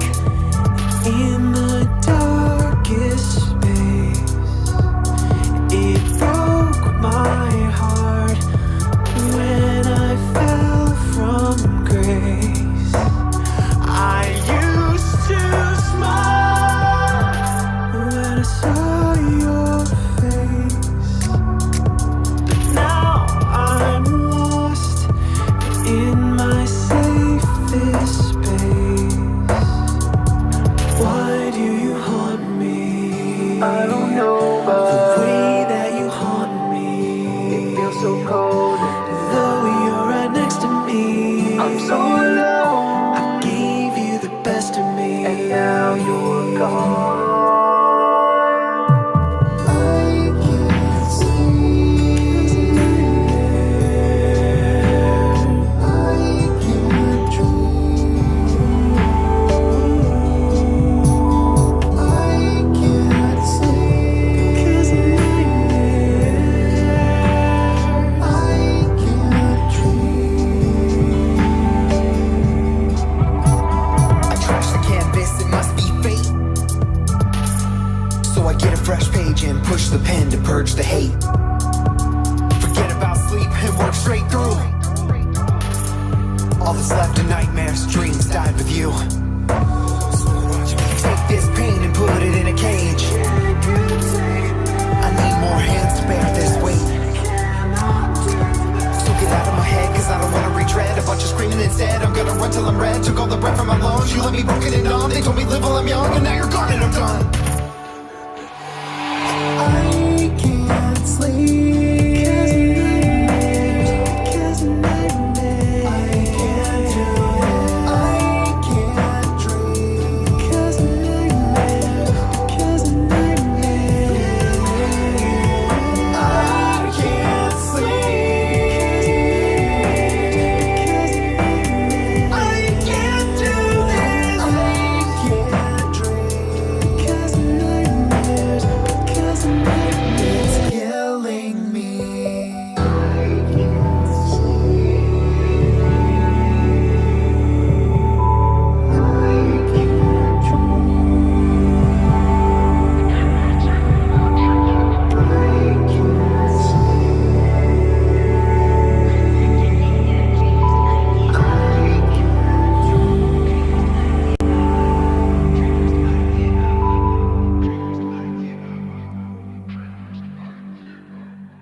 I think my favorite part is the whispers in that. That was one of the last things I added to that track. Actually, it was completely on impulse. I was like, man, I want this vibe to be a little more creepy at the end. And so the whispers, and then doing some pitch shifting stuff, and I was like, yeah, that'll be fun. That's cool. It sounds like you put some like bells or chimes in there. It's not bells. It's really just a synth that is EQ'd like crazy to do something very, very, very specific. And that's why you get that bell vibe. And then tons of reverb. You know the tricks. I knew a few. Yes. So that's why, and I was hearing it. I was hearing, as it was going down inside that song. Beautiful. The lyrics too. I had to show off those lyrics too. Yeah. They're absolutely beautiful. And I had to show those off as well, because a lot of times we listen, but we don't read at the same time. Mm-hmm. And when we read and listen, it's a whole different connection that it can build. Yeah, for sure. So your lyrics are impeccable. A lot of those are J66 and DJ Tatious. I think I only had, I think there lyrics wise, I only added a couple of things on that one. Well, J66, you did amazing. I did. Amazing. Yeah. Great. Oh, all right. Tell me about Summer Changes Everything, because it does. The Sunset, B-side. Yes. Yeah. So this is one of those, me and DJ, we were working on, we had kind of a straight up, this is one of those problems of being a multi-genre dude, is that, so he came to me and said, it's actually a whole different concept. He's like, oh, I found this one singer I'd really like to collaborate with. We should do this, this acoustic, summer vibe thing. I was like, great. He was like, yeah, I really want a summer song. And unfortunately, that's the thing that just sat in here. Is like, what does a summer song say to me? What's a fun summer song? And when I was like, 18, 19, going to the lake. Yeah. And then I texted him later on. I was like, sorry, man, I went rogue. I'm not going to lie. And then I wrote like a straight up Blink 182, pop punk, pure fun summer jam. And he's like, man, I really like this. This is a lot of fun. By the way, can we still do that acoustic thing we were talking about? So that's what this is. It's actually kind of funny. You can't even really detect it, but this entire melody line was actually several ideas that we had talked about using in that other song that we didn't Okay. actually use. And so basically the melody line, you could pretty much track it with the other song and it'll work perfectly.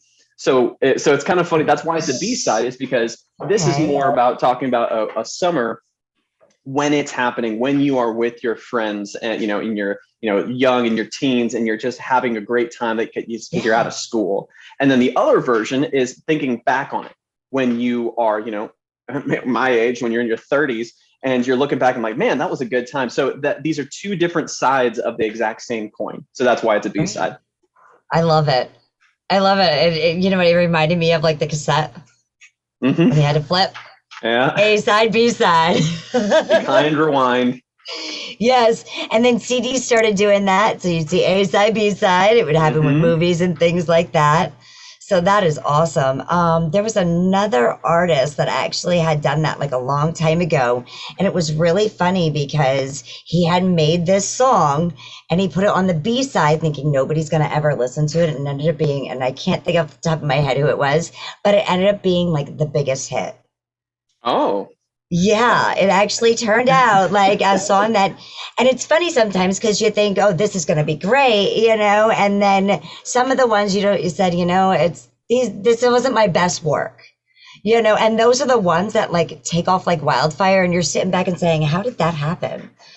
Like, I beat myself up with this piece and I know like I totally could do better, but I beat myself with this piece. I had to stop here. You know what I mean?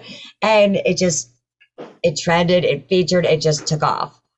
And you know, that's the unpredictability of music and relatability. Some things that don't relate to you will relate a ton to someone else. And it's just, that's why you just put out your art and you hope for the best. Yeah. Well, it is definitely summer, Glass. That it is. And you Glassavilled it. So we're going to go ahead. We're going to check out this summer on the B-side. This is awesome. Thanks so much again for joining me. Absolutely. No, I'm having a ton of fun with this because I love talking about all the crap that goes on in my head when writing these things, and because there's so much intentionality and then so much painstaking effort. So I love talking about it. Yay. All right. Well, summer changes everything but that. We're going to continue to do that, even though it says everything. Here's the sunset B-side.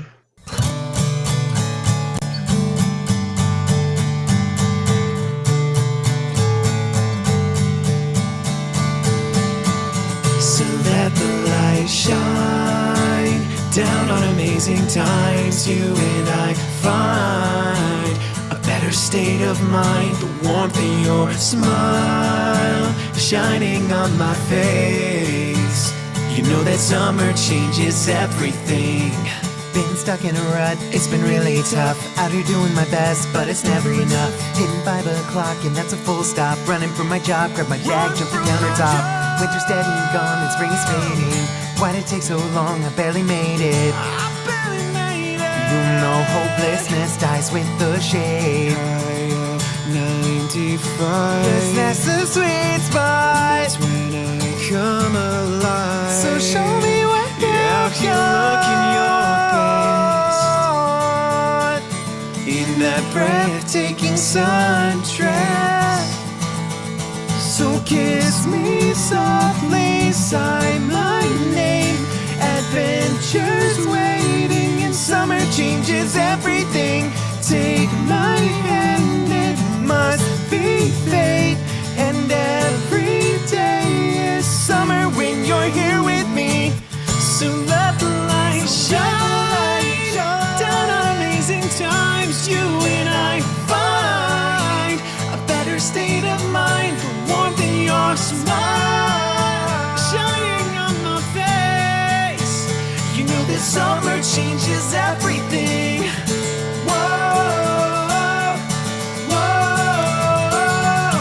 whoa, whoa.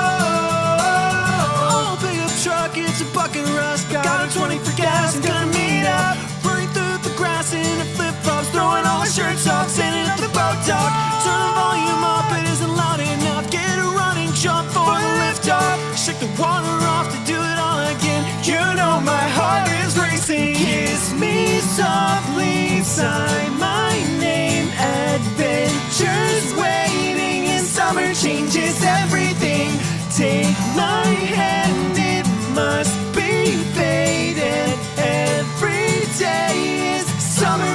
you're here with me. So let the light shine down on amazing times. You and I find a better state of mind, the warmth in your smile shining on my face. You know that summer changes everything.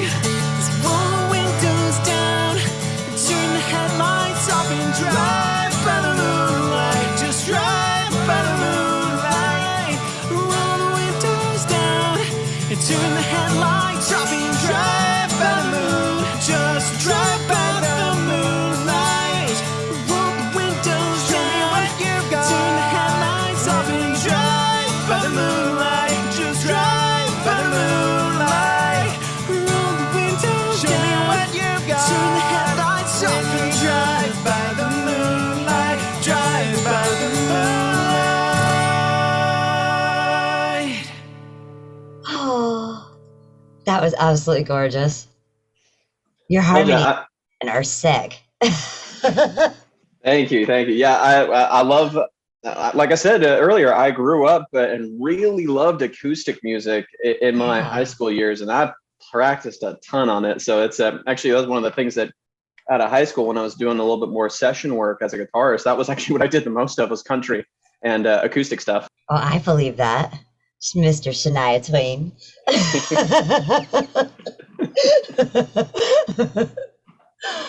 Oh, that's awesome. Yeah, no, and you could tell you really connect with the guitar.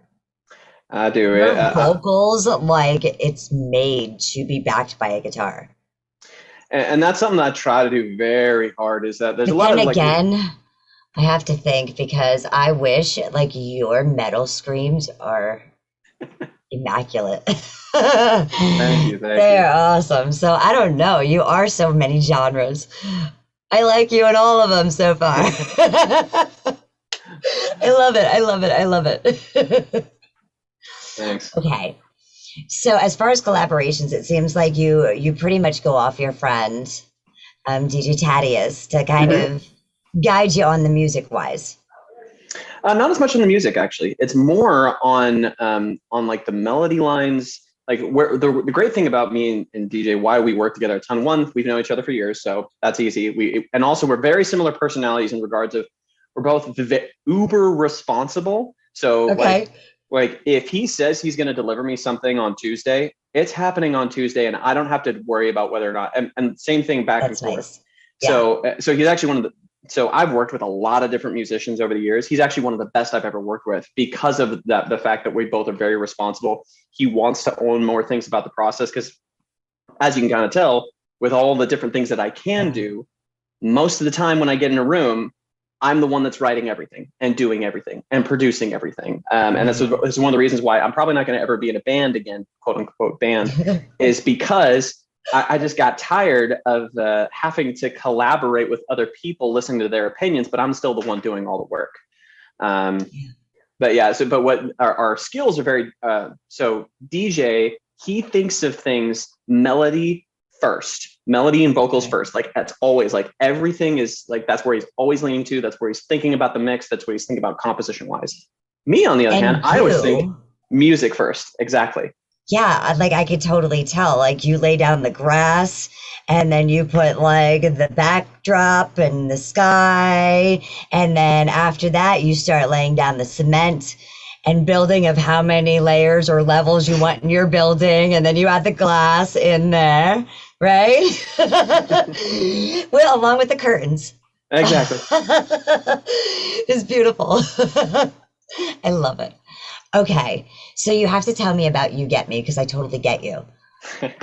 So You Get Me, this was I was interested. Once again, DJ was bugging me about doing contests, and I basically said no for most of them. I was like, I'm not interested. That doesn't excite me, because I do this for pride's sake and love's sake. Right. And then this one, I heard one of the contest tracks, and I was like, I can hear some potential, and I was like, that might be kind of fun. And then also this contest, working with, getting your song mixed by Zach. And I was like, all right, that'd be kind of cool if that, I was like, I don't think that's going to happen, but that'd be kind of cool. I was like, you know what, whatever. I'm just going to try. Who cares? And so I of course, because he's been on this platform longer than I was like, So I was like, so okay, I'm thinking of doing this, and he kind of gave me like some pointers of like, okay, here, but he's like, but dude, you need to realize you're starting late. He's like, you probably should have been working on this about a week or two ago. I was like, all right, what's the drop dead date? How much time do I need for some quote unquote marketing time so people get a chance to listen and share and all that? He's like, this date, and I was like, that's in 4 days. Gotcha. Okay, so I turned around this whole song in 4 days, and yeah, so it went from absolutely, from the basic track that everyone knew to what it became for the You Get Me. And it's kind of funny because I've been trying to get a whole lot. A previous flaw of mine as a writer is I would write things too high for my register because I was just too excited about it. Like, oh yeah, it should be this melody line. And so I've been getting better about that. And so in this song, the melody line that I was excited about is that thing like way up here, screaming high, like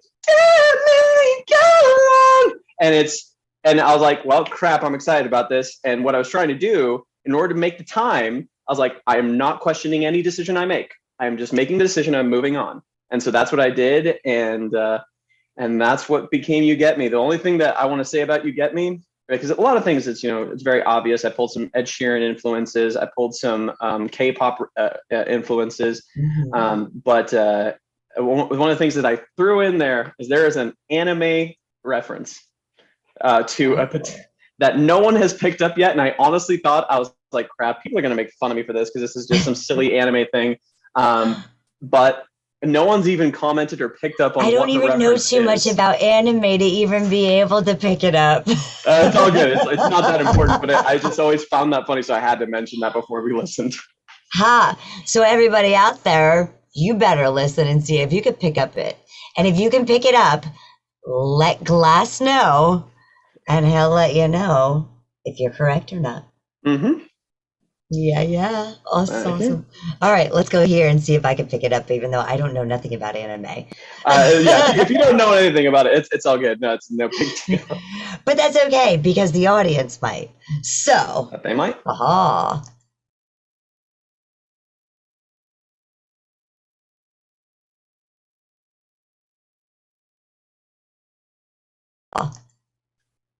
Let's do it. Yay. Yeah.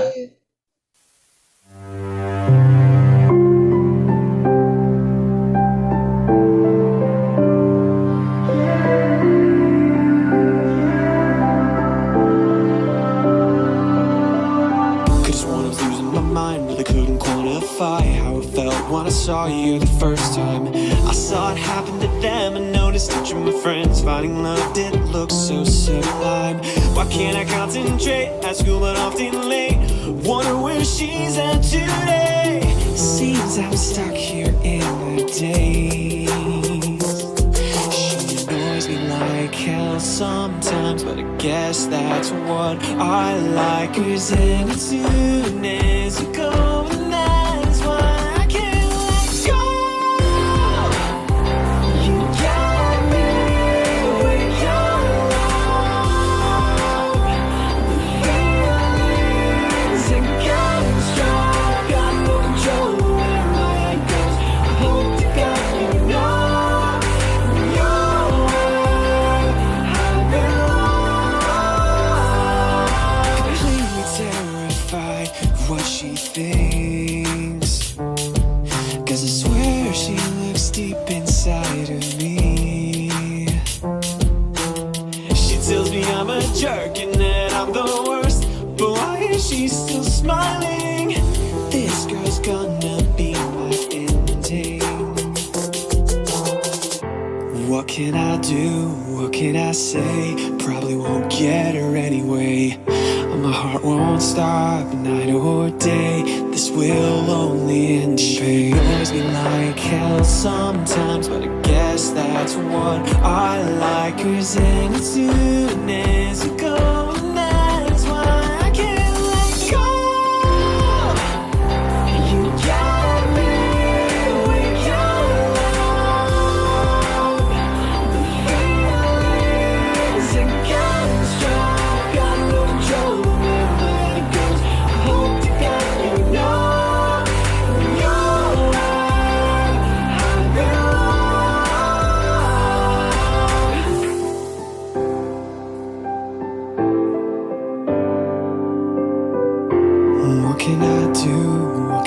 say, I guess I'll keep hoping for someday. 4 days. Absolutely awesome. And I don't know if it was in the beginning verse with the girl with 2 legs. That's all I can think of when I think of anime. They look like little squishy things. No, it wasn't that one. It wasn't that one. We'll leave it a mystery. We'll leave it a mystery. Yes, we'll leave it a mystery. You'll have to let me know because I don't know anything about anime after later on. Oh my goodness. I still can't believe only 4 days and you were able to come out with that. Well, and that's one of the things that actually I was kind of chatting about it with an artist who's a friend of mine here that I went to their show recently, and it was something that was very, very telling, that because his whole process is he basically tweaks into oblivion, like every melody line, every chord, every anything, he tweaks it until he's completely happy with it. But of course, that approach you means you take an eternity to release anything. Now you're very happy with it, but it takes an eternity. And especially if the goal is to, well, one, in this case, just meet a freaking deadline. Right. You're kind of like, well, this better be good enough. Everything happens for a reason. Sometimes like some things like stumble right in front of you and you're like, okay, do I or don't I? Yeah, and that was kind of what it was. It's like, I don't have time to rethink what this melody line should be. I don't have time to rethink like what this chord structure should be. It's like, you just got to go. And fortunately, it seemed to work out. It did, very much so. Absolutely love that one. Congratulations again. I'm still mind blown. 4 days and you came up with that. Gosh, I want to pick your brain bank on your lyrics. All right. I can't believe like 7 years you stopped writing and doing things and you were like 4 days you pop up with something like that, like finished product. Bam. Well, I put in an enormous amount of time, and that's the reality. You can hear it. You put that work in, and that's the only way you that say happens. Enormous amount of time. Like it's funny because BandLab only gives you 16 tracks, but once you're actually done mixing it in Cakewalk or Reaper or whatever anybody is using out there, like 250 later if you're really working on it. Yeah, my tracks, my songs are usually somewhere between 30 to 50 tracks. That's just normal. And the fact is that I'm also taking out several tracks because I just use, I mainly use, like for instance for drums, I just use a MIDI drum. So it's like I don't even have, like normally, like previously in other bands, like I was dealing with a whole onslaught of 24 tracks just for drums for all the mic sources, and so yeah, it's definitely a lot. Nice. Are you using the MIDI drums on BandLab? No, I pretty much use everything in Ableton. The reason why is because I'll just be honest, I'm picky. I also need a certain level of responsiveness, and I was trained on Pro Tools. That's where with my audio engineering degree was all on Pro Tools, and I switched to Ableton largely because of I just saw a lot of flaws in Pro Tools as far as like it was meant for tape. That's how it was originally designed and built. Yes. And then they kind of slowly morphed it into a digital audio workstation. Mm-hmm. Ableton was built and designed to be like, no, this is a digital station, and it has more normal file management things. Like I remember the first time I upgraded from Ableton 10 to 11, it was insane because I was able to open up a previous session that I had in Ableton 10. In Ableton 11, everything instantly worked.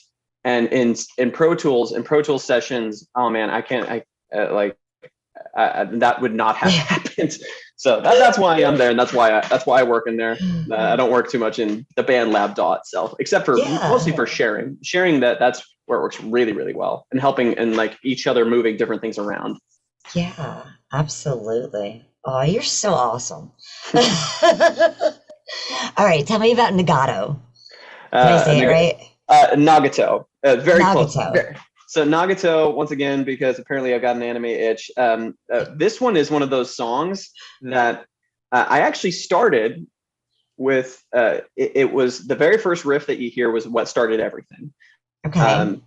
And I started it, and I was like, oh, well, this would be kind of a fun little metal thing. Hey, actually, so when I actually started, and then I made a generic, kind of more just like a generic metal song for BandLab as a forkable track. So I was like, okay, look, I want to find more metal hard rock creators on BandLab. Here's how I'll go find them, is I'll put out a forkable track. So that's where it started. So what I wanted to do is I kind of want to show people like, okay, I'll give you the same starting place as me, and let's see what you come up with, because I'm just curious. It's just fun for me.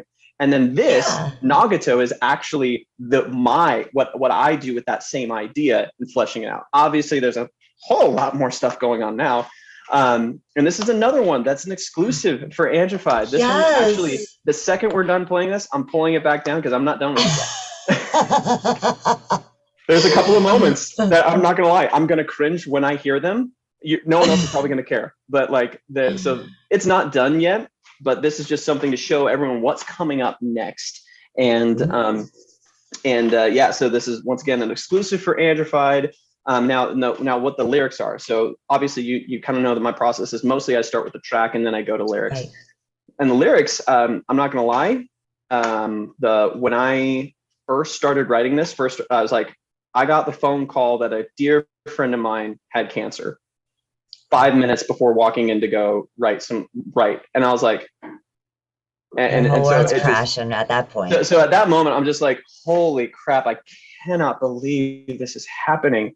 Because this is, like I said, a good long-term friend of mine, and we don't know what's going to happen. And so I just started writing whatever came out of my mind. And then it moved into this thing where I started developing this image in my head of what I was, almost like an image of what I was feeling. It's a weird way to describe it, but nope, completely understand. It's an artist thing. It is, and then it became this thing of this image of someone young walking into the woods, somewhere really scary, somewhere very threatening, and yet they choose to walk in. And then it became like, and then I was like, and I left alone for a while, and I was like, what is this about? And I kept writing, and it became this basically a villain story, the story of someone moving from being, an innocent child, a person that was good, a person that believed good things, and then how they slowly get twisted and contorted and become this hellish person. And that's part of, and the reason why the name Nagato is chosen is because that's actually his story. He's a character that he starts out as this kind-hearted boy, finds out that he has these incredible powers, and he decides that he's going to use them to make the world a better place and keep everyone safe and stop wars.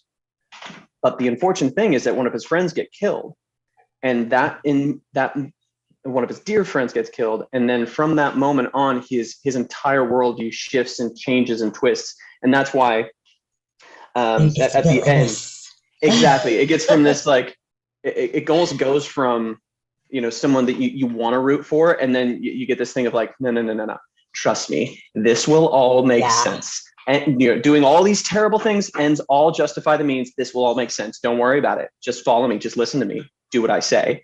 And that's why the song bounces around different feelings, is because there is this almost twisted altruism of, he wants to make the world a better place and wants to make the world a peaceful place.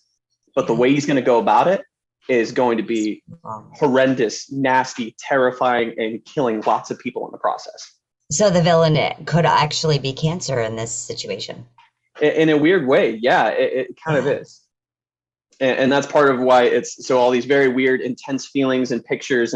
And so that's why when you would ask me about where do my lyrics come from, they come from everywhere and anywhere. Yeah. Nope, I can completely relate to you. We're going to have some fun playing around. All right, let's go ahead. Nagato. Did I say that right? Nagato, very close. Nagato. I'm going to screw it up like 50 times. Yeah, I learned how to speak English once upon a time. I just can't pronounce it very often. Here we go. Nagato. An Angified exclusive. Never heard anywhere on the internet yet. And you won't hear it anywhere for a while until he's done. I'm finished. You guys get teased. Na na na na na. Here we go.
bear with me now.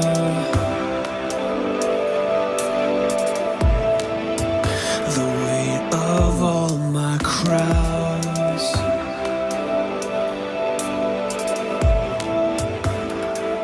you'll never see the real me, or how I control everything.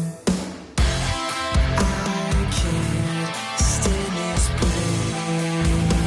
I'd rather feel nothing alive. Should be this way. I can't stand this pain. I'd rather feel nothing alive. Should be this way. Trust me, it'll make sense.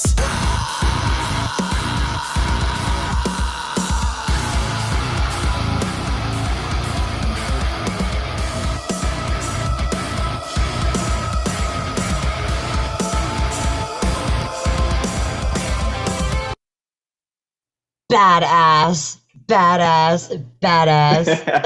I love that ending. I have one of the things that I've been like struggling with emotionally is like I love that one ending and that part, and I want to double it.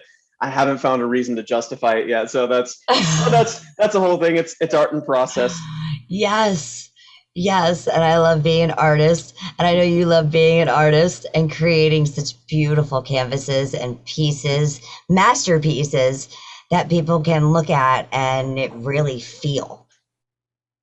Yeah, that's the hope, is that you feel the journey of like of someone who used to believe one thing, used to be one thing, becoming something else. Yes. Oh, you're incredible. I have a question. I have one last question for you before we wrap this up. Absolutely. If there was another artist out there on BandLab, a younger artist or an artist that is, learning and wants to become better, do you have any advice for them? Oh, I got all kinds of advice. Don't quit, obviously. The first one is first piece of advice I would say is learn as many different things as you can. Like, do not be like for instance, this is one thing that I see a lot is like, oh, I am just a rapper, or I am just a vocalist, or I am just an engineer. I really push against that, obviously, because I do a billion different things. But one of the things, there's several things that are really important about being a multi-talented and multifaceted person is because, one, you don't necessarily know what you do best. You don't actually know that until you try a bunch of different things. So if the goal is to find your future profession, you got to try a bunch of different types of music work to figure that out. The other thing is that if you're going to be self-sufficient, you're not going to get a label behind you until they are already convinced that you are making money now, so that way you can make them money later. So you have to understand that you're going to need to be self-sufficient for a really long time. So you either need to have a killer high-paying job that can pay for your engineer, that can pay for your writer, pay for your producer, whatever you need that you can't do, or you need to learn those skills yourself. You need to be so that's why I recommend you need to be a decent audio engineer. You need to be a decent melody line writer, and you need to be decent at basic music theory. And those, if you can figure out basic pop rules, figure out basic audio engineering, and figure out basic music theory, you will be head and shoulders above most people that are trying to do this. Yes. Oh, I love that advice. You got to put the work in. You gotta. There is no way. Like and that's one thing that's kind of I don't like, is that there's this feeling and vibe and opinion out there that like, oh, someone's just an amazing singer and then they get picked up and their life's changed. That happened in the 70s, maybe. Actually, 70s, it happened 80s. To Shania Twain. Yeah. Well, she was pumping gas. Yeah. and back then, like that was it late 90s, no, late 80s or early 90s? Late 80s, I want to say. So but that's pretty much done now. Like because you can't just be a good singer. You have to be the whole package. And so work on being the whole package. You can do it. It's not that hard. Open your mind. Let it in. And then once you let it in, I'm going to pick your brain banks. Ha! Give me Angified. Yay! Sharing the love. It has been so amazing, Glass, having you here with me. I hope you had fun. Angie. I did, and thank you so much for having me. This was a lot of fun to talk and share my music, so I really appreciate what you do and your energy, the fact that you're just like happy to be excited about everyone and everyone's music. That's really special and cool. So thank you, and keep doing what you're doing, because there honestly needs to be more of that. There needs to be more people that are happy to support and share and build communities, because then it makes this whole music thing more fun. It does. It does. Oh, I love it. Thank you. I really do appreciate it. And I'm going to keep on going. You don't worry about that. Good. I'm going to keep building this Angified family, and we're all going to keep going and building such a beautiful community and artists. And we want you to be heard, be you, and be original. No duplicate copies. Right? Yep, exactly. And that is the reality, is that's the reason why everyone should have their art. Everyone should do it, is because no one's going to say what you say. No one's going to write what you write. No one's going to want to hear what you want to hear. That's right. And if they don't like it, too bad. They want coffee? No, they got tea. They can have tea. Well, everyone, this has been a great interview with Glass Garden. Make sure you like, share, and subscribe, not just on BandLab, but Bandcamp, Spotify. Check him out, send him a message, and keep creating. We'll see you next time.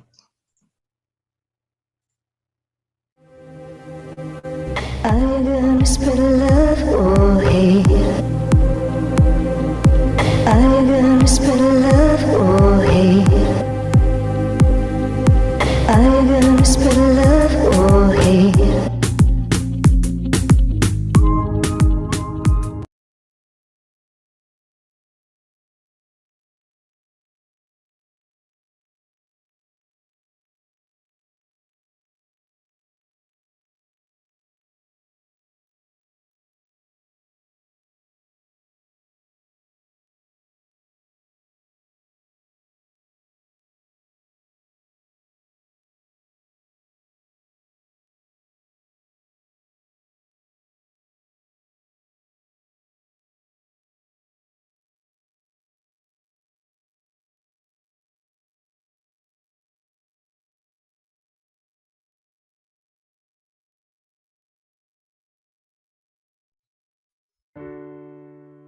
Hi, I'm Angified.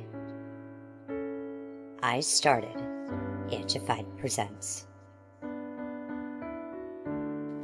We share the love of music. It has been medicine and therapy. Nothing else worked.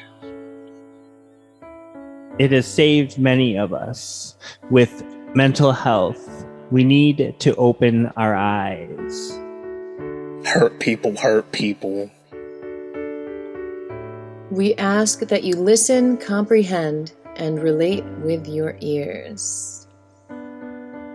Form that heart of unity and one. We share on this stage. Statistics, feelings, And ourselves. We stand with the belief to be you, to be heard, and to be original. We all may be different, with opinions and beliefs. At the end of the day, we are all brothers and sisters. We are family. We ask that you join us in a magical journey with artists from around the world. Open your minds, let in the love, and listen with your hearts. We all want a better tomorrow.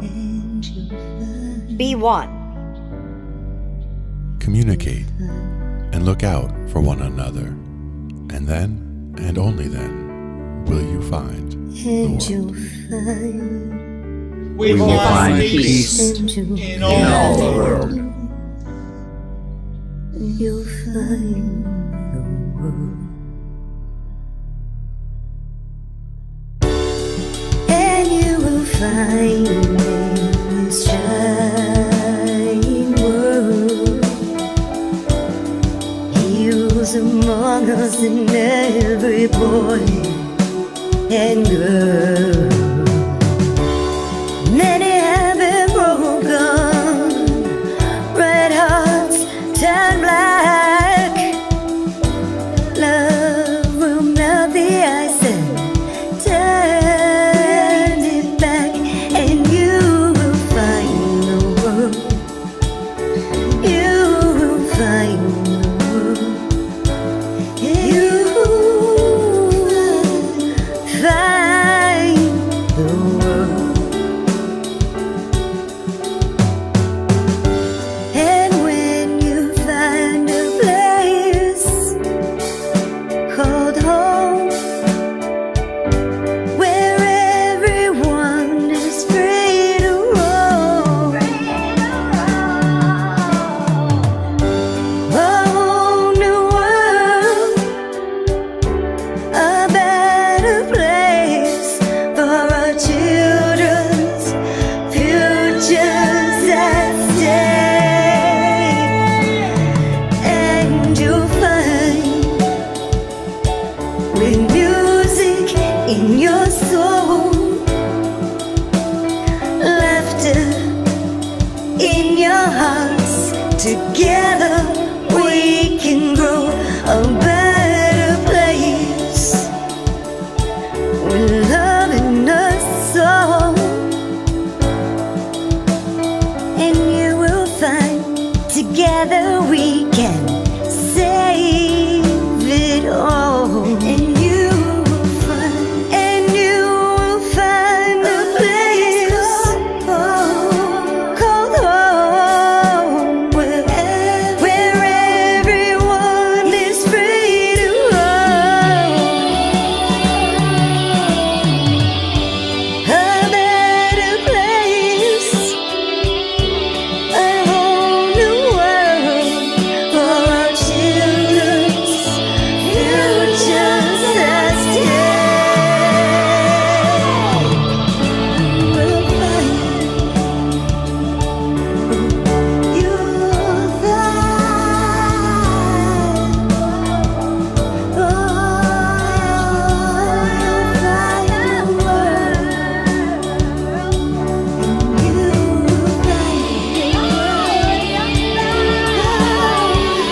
Just open up your hearts, and you will find the world. And you'll find this trying world, heroes among us and every boy and girl, a better place for our children's sake. Oh, and you'll find, you'll find the world.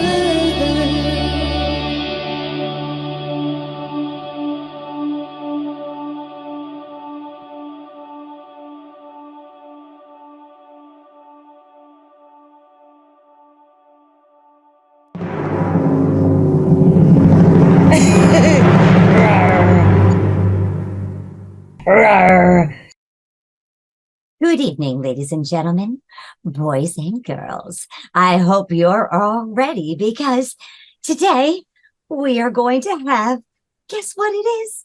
Guess? Yes, that's right. A very special interview. Matter of fact, it's so special, it's going to be an exclusive interview. I hope you're all ready, everyone. Buckle in your seatbelts, because tonight on Angified Presents, we proudly present Robert Gregory. Yay! Hi, Robert. It's so Hello. awesome to have you with us. Oh, thank you for having me back. Absolutely. Oh, for those of you that are out there that are watching for the first time and getting to meet Robert, Robert, can you go ahead and just give the fans a little bit of information about you, a little bit of background, you know? Of course. So, to everyone that has never met me before or has only just heard my name, hello, good evening, good morning, wherever you are in the world. My name's Robert Gregory. I am a human being born in the United Kingdom, and I really, what I suppose what you want to know about me is I'm kind of this lovable weirdo guy that just spews out random crap every once in a while, make really bad jokes and stuff like that. But pure and simple, I is metalheads. I've been playing guitar since I was 19. I've been playing ever since then. I'm now 33, so that's really kind of worrying to think about that, actually. That's really bad in its own way. But I've been a metalhead since then, or way before that, actually, and will continue to do so until my passing days and so beyond. So here we are. Oh, yeah, I love it. Hey! Oh, Robert, I know like the last time you came, you were working on some great things. The album with Life Defies Gravity. There was also some other things in the works with some video games. Tell me, like, has things progressed like from there? Because we have a new album you have here, which is awesome.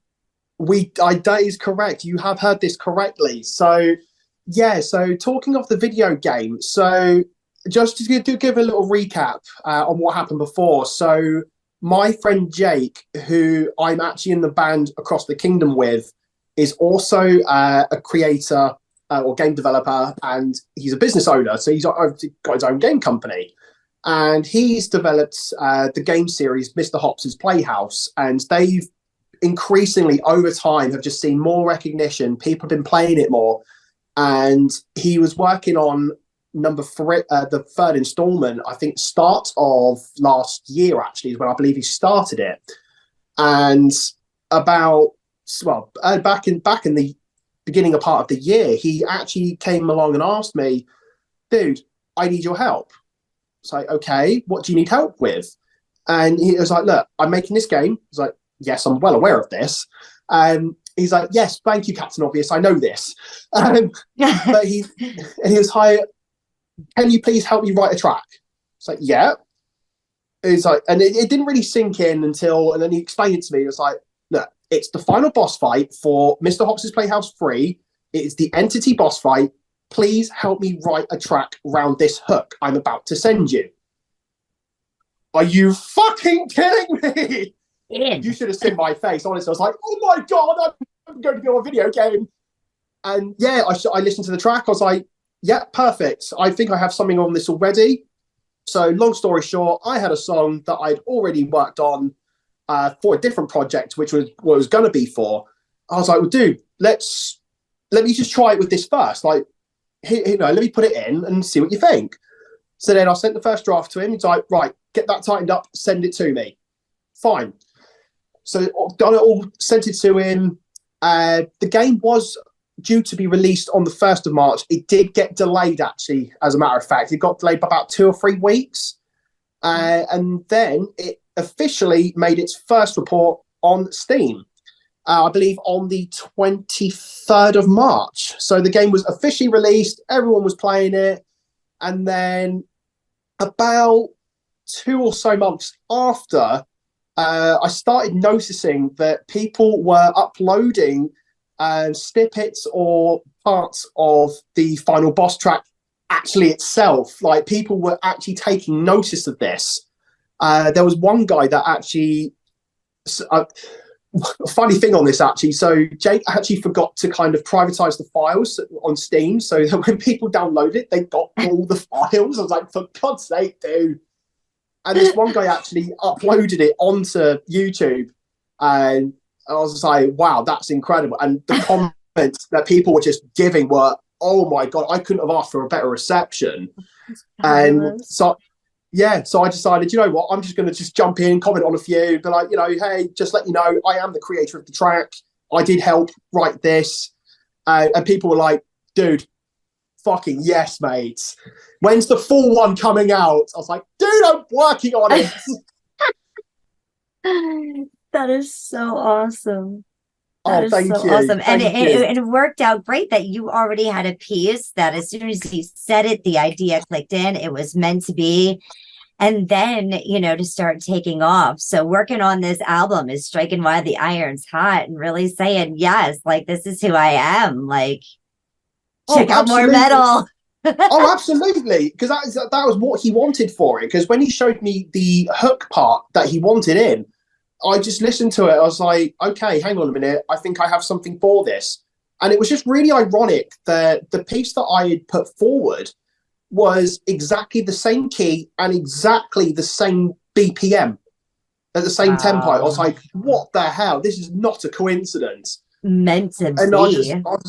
Oh, honestly, it was just unfreaking believable. I'm so happy for you. Thank you.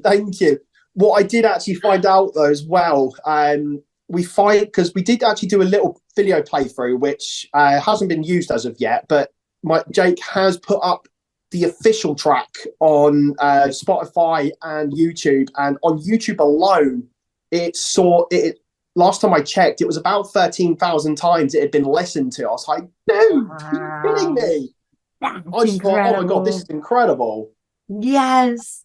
Oh, I love it. I just listened to watch the comments, and I was like, this is just an absolute testament to, you know, for people playing the game and really loving what they're listening to. I was like, I couldn't have asked for a better start for this. I was like, this is absolutely incredible. I was like, thank you so much, everyone. Seriously. I love that. Oh, I can't wait. And you're just going to continue to climb and continue to climb. You got this new album coming out. You've got a lot of fabulous tracks. You've been doing some collaborations as well. You want to give some shout outs? I do, actually. First and foremost, I have to give where my credit is due for Matt Layson, Matt Glass, for being an absolute staple for this whole album writing process. Like, without his guidance and for giving me pointers and giving me new ideas, the album wouldn't be in a position where it would be.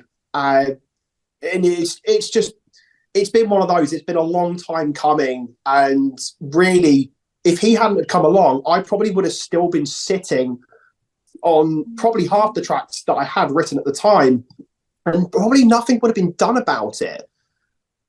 And so I have to really give him a proper thank you for that, and big up to his wife as well, because she's awesome too.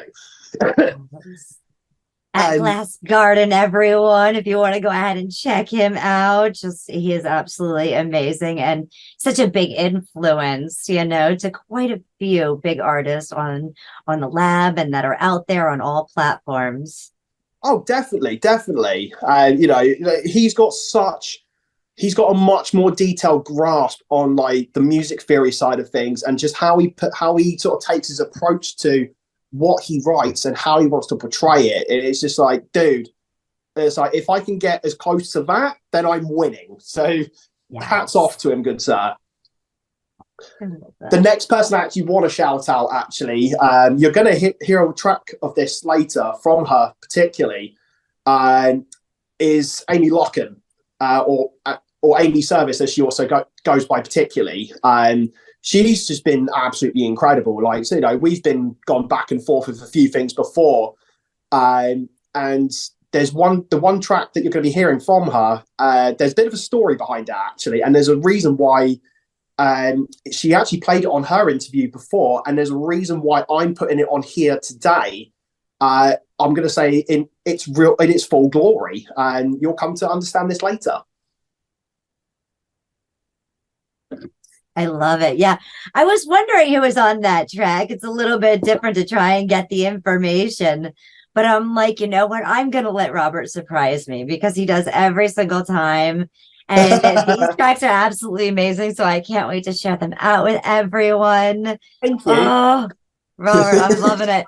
It's great because even if you listen to the last album compared to this album, you can hear your evolution and growth. You can hear how much harder and in depth you've gone into really the emotion and feeling what you're putting into it, And I love that. Like, keep growing. I'm loving this. Don't you worry, I will. And don't you ever stop making music because I'm going to need my Robert fixes. Oh, bless you. Thank you so much. All right. So you've got to tell me about this track, Let It Burn. Oh, Let It Burn. Okay. Yes. So this is one of the tracks that is going to be on the album that me and Matt are doing. Just for a bit of a backstory context, I will have to just put this out as a disclaimer. So as I mentioned before, that it was going to be a collaboration of 4 people on this album. Because Matt and myself have invested so much time into this, and I've tried reaching out to the other 2 that we did have tracks worked on before, we've basically made it a 2-person album. And it's not in any way like a disrespect or anything. It's just basically because we both agree, or it was kind of my part of idea at the forefront. So I put this to him. I was like, with all serious respect, it's like we wanted to obviously give as much effort obviously as we wanted to, and damn well have we just. So it was only really fair that we kind of said, right, this is our album now. And we're just going to literally just go with it, see what happens, and just go from there. So that's pretty much where I just wanted to put that out first and foremost. So it wasn't kind of like being disrespectful or anything. It was just kind of the decision that was made for how we wanted to go about it. That's kind of just what happens. Sometimes, you start collaborating with somebody and then, just that quick, it's like, oh, well, you know what? This might not be something that fits this artist very well, but me and this person really, really mesh with this very well. You know, this would be foolish if I'd give this up. Definitely. I've got to go with it.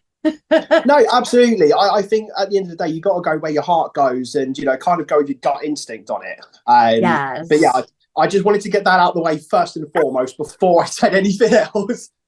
But now back to the topic at hand. So Let It Burn has taken quite a bit of a story development. So it was one of the first tracks that I'd ever written fully. It was actually one of the tracks that I'd written for my wife's college projects back in the day. So about probably 10, 11 years ago.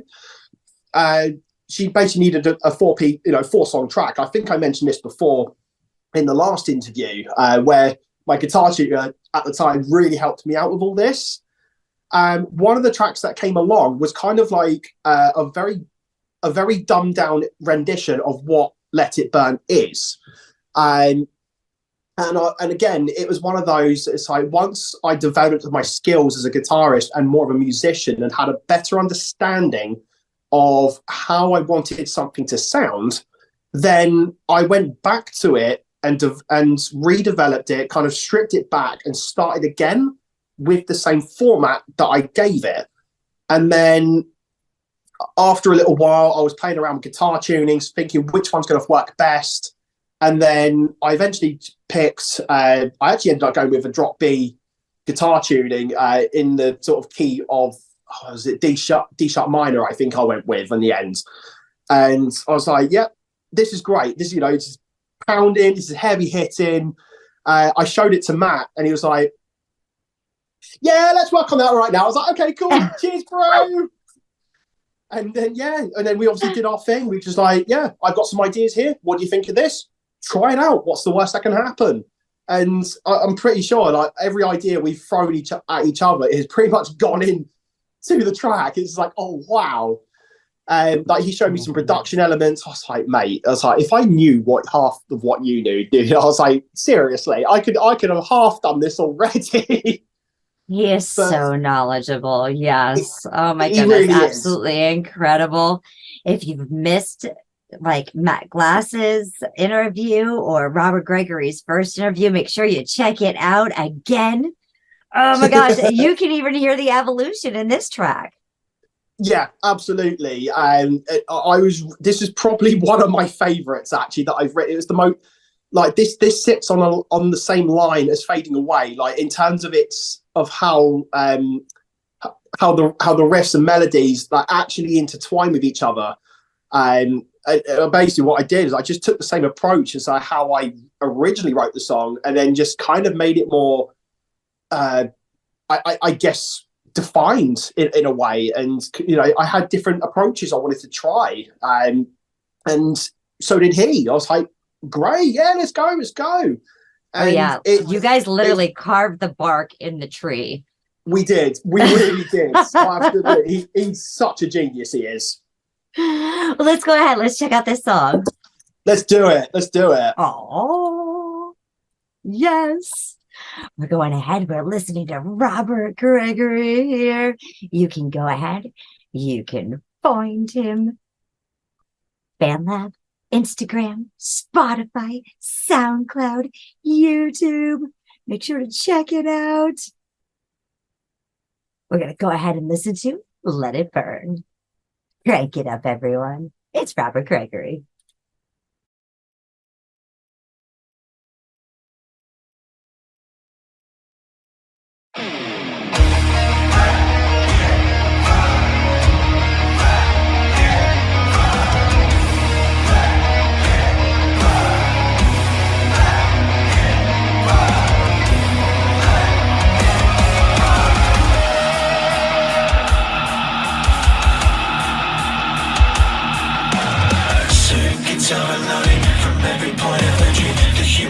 Take consistent abuse. When every single event is an emergent threat, the world feels like it's on the precipice. Overwhelmed, let's tip the scale, 'cause I want the noise to end. Random sticks agony. I cannot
common theme, so it feels quite normal to me.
absolutely amazing. I'm back Oh, thank you. with you. Let it burn. Oh, that was all his idea. That was literally how he just kind of just threw it in and went, "What do you think of this?" I was like, "Yeah, I absolutely love it." Like he was showing me like the bit at the beginning when he, like with his chants, and I said to him, "It's like, well, what about if you add that like a little scream, like a scream at the end, like it's just a scream line just before it really kicks in?" And he's like, "Yeah, I'll try that." And then we just both agreed that it gave it a lot more power in that moment. It just really driven the song like right to the very start. It's like, yeah, it's gonna hit you in the face, and it literally does. It was just fantastic. 100% right. Yeah. Now, you were telling us a little bit about Fly from Mr. Hop's Playhouse through the final boss fight. Do you want to go ahead and fill us a little bit more with this information before we before we play this? Yeah, absolutely. So again, it was a track that that my friend Jake obviously wanted me to write for this, and as I've previously mentioned, I've had the track already. All I really needed to do was just to retighten it up and send it to him. I had to send all the stems to him and everything. I was like, yeah, no worries at all.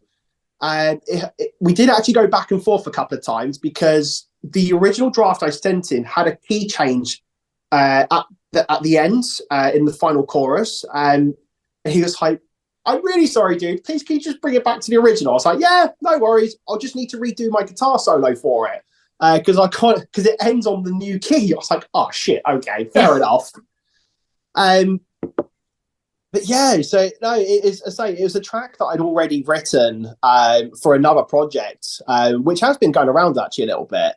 But then I decided, I just knew the moment I heard the hook that he sent me, it just fitted it perfectly. The moment I put two and two together, and basically that hook became the new choruses for these songs, for this one in particular, and I was like, oh, this just couldn't have fitted more perfectly if it tried. And it was just literally just the icing on the cake part. It was the chorus it never knew it needed. So I was like, wow.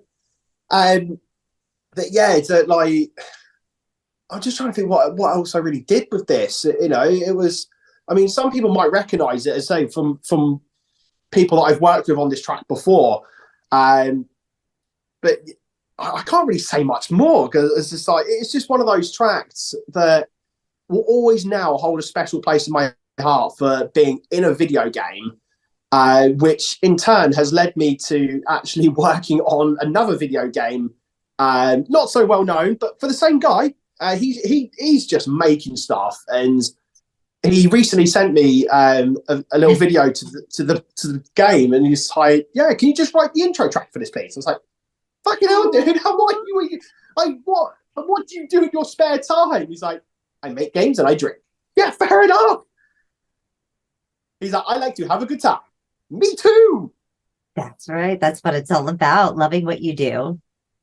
Yeah, absolutely. And no, that's pretty much how it's been. And actually, thanks to writing the boss fight music for this, for Mr. Hop's Playhouse, he's started another little project band called Neon Bloods, which this is where Fly is found on Spotify under the band name Neon Bloods. And there are a couple of other tracks on there that I've actually written the music for. And he's just obviously gone in, rearranged it how he sort of think is necessary. And yeah, so I kind of sort of got myself into another little project band, if you like. That is so awesome. You keep climbing and climbing and climbing, and I'm loving this. Thank you. Thank you so much for sharing and just giving your all in your heart. Thank you. Really do honestly appreciate that. And all of your stories and messages that you have behind your great compositions and the music and the lyrics that you write. Like, thank you. No, you're very welcome. Well, actually, all the lyrics in this one is all Jake. Like that. This is all him, and this is him performing it as well. So he's the one actually doing the singing and the screaming, and he was the lyrical writer for this. It's like, yeah, and because obviously from the stuff he's done in Across the Kingdom, he himself has developed as a vocal musician over the years, and I have to give credit to him too. So for him having the grit that he's got behind what he does, it wouldn't be what it is without it. I have to be honest with you. When I first heard it, it made me do a double take with my ears because I was like, "Is that Matt Glass behind that?" Because he's another one that has a phenomenal grit to his voice. Yeah, and he does do those incredible screams. But Jake, go Jake! Honestly, that was all Jake on this one. This was all him. I'm loving this. Well, let's go ahead. Let's check this out. Go on, let's do it. Yeah. We're going ahead. We're listening to Robert Gregory. This is absolutely fantastic. We're about to check out Fly, Mr. Hop's Playhouse 3, Final Boss. Fight!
Wow. Man, even though you said don't let me fly, I just want to fly.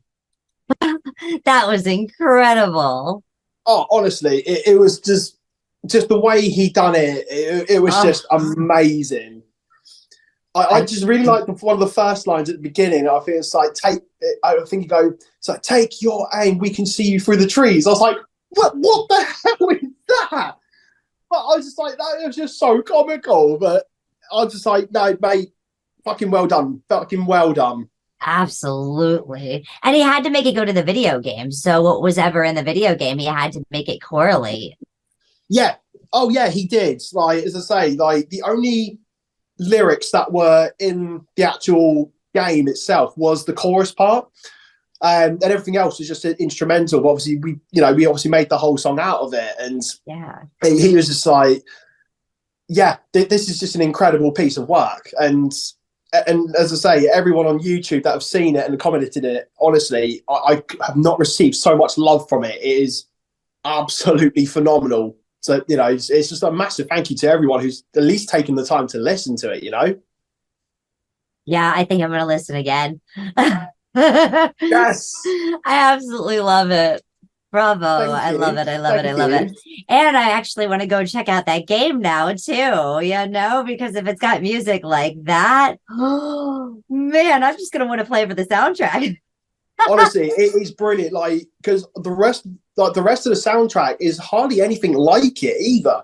It's literally that last boss fight. It's almost like it's the pinnacle of it, and just, you're hit with this just absolute belter in your face.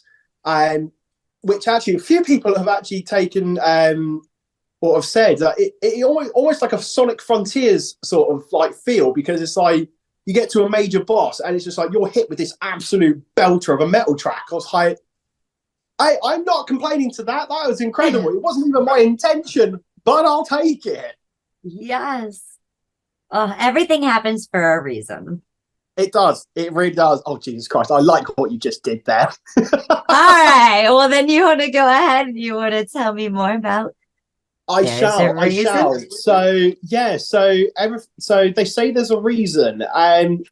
So there is quite a bit of a story to this. So I'll try and keep it short and sweet. But originally, myself and Mr. Sems, I'll call him, goes by Shadow of the Cell. We underscores in between, guys. Oh yes, all underscores in between his words. Yeah, I shouldn't forget that. Otherwise, you can't find him. It's the Angified challenge. Yeah, literally. And so we actually wrote the track quite a long time ago. When I was obviously quite active in the group GG's bands, he showed me this piano part that he played around with, and it's like he was asking people, it's like, can anyone work on it? Or I think that's how it went down. But he came to me. It was like, look, I've got this. Can you have a listen to it? It's like, yeah, no problem. And it was the beginning part of it was what I listened to first, and it's like, okay, I can hear this. And then I think it was about a week or so later, he made it far more like developed, and it was just piano at this point. And I was like, oh God, this is actually really cool. It's like, dude, do you mind if I like have a little play around with it and see what I can come up with? And he was like, yeah, go ahead. So I basically just kind of took the MIDI and then transcribed it into one of my piano plugins that I have on my Cakewalk, ran it in, and then I was like, right, okay, how about if I just like change these little parts here? Like, I basically just did, and I ended up just taking one part here, moving over here. It was just literal, just complete randomized shuffle. And then I got to a point where it's like, okay, I think this makes sense, or at least in my sort of way of thinking. And then I showed it to him. I was like, look, this is where I've got to, and you're right if I just carry on with this. He's like, yeah, go ahead. And then I started adding the guitars, the strings, the bass, the guitar, the drums even, sorry. And then it eventually, when I got it finished, I showed it to him. It's like, I don't think I got anything from him for a little while. And then just like, all I saw was like happy faces, crying faces. And I was like, oh my Oh, it was just absolutely Beautiful beautiful. about collaborations. It really is. It really is. And then after a little while, we were like, right, let's just fork it out and just see what comes of it.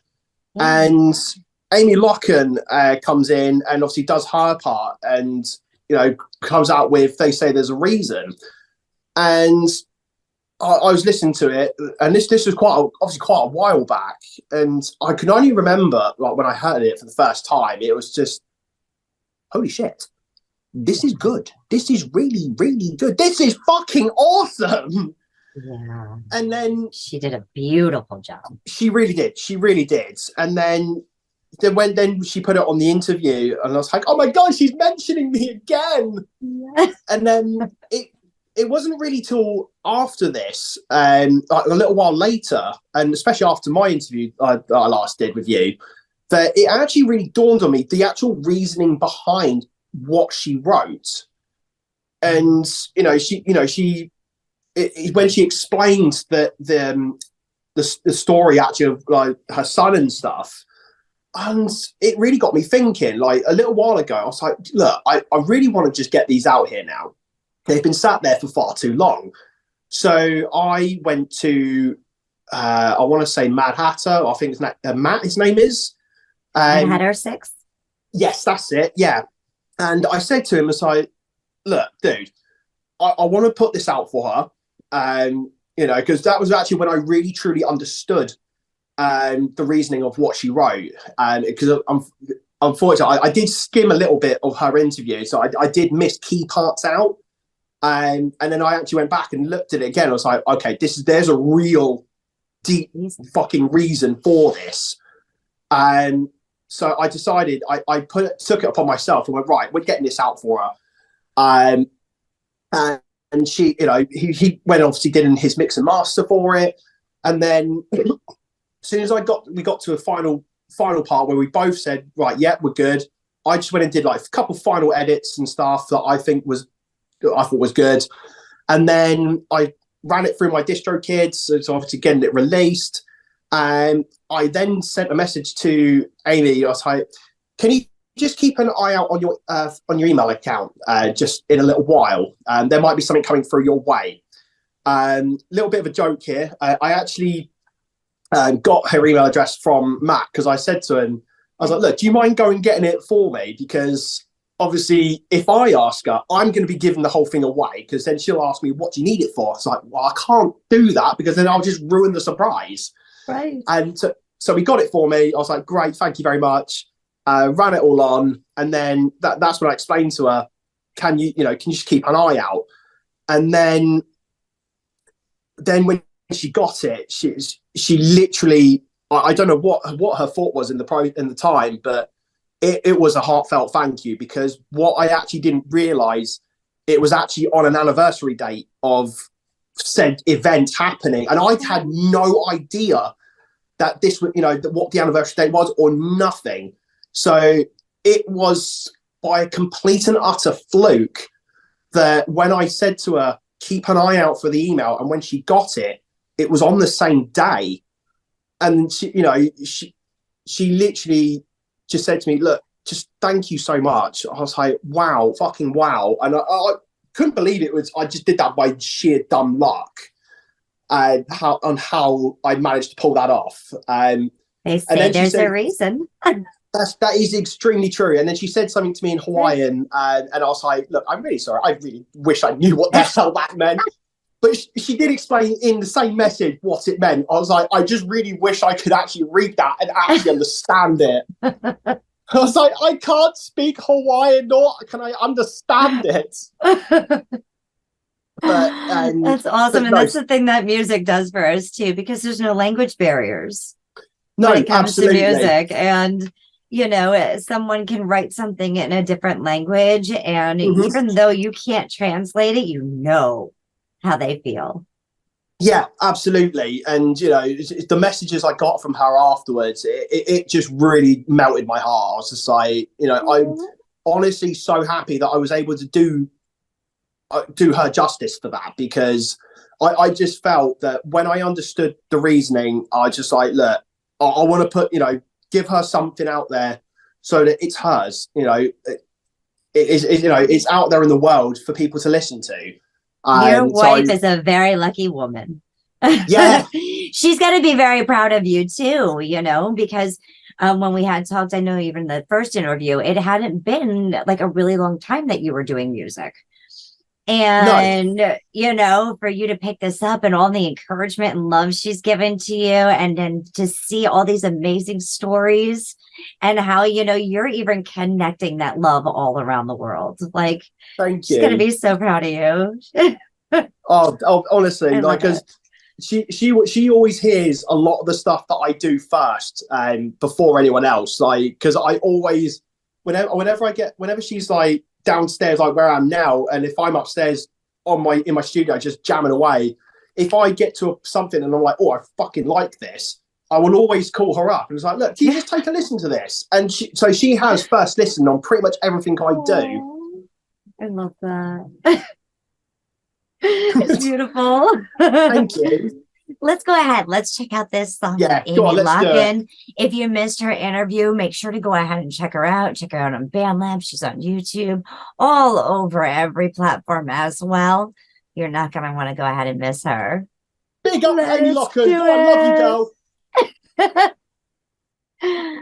We're going ahead and we're talking with Robert Gregory on a very exclusive interview. And we are going to go ahead right now and check out this song. They say there's a reason.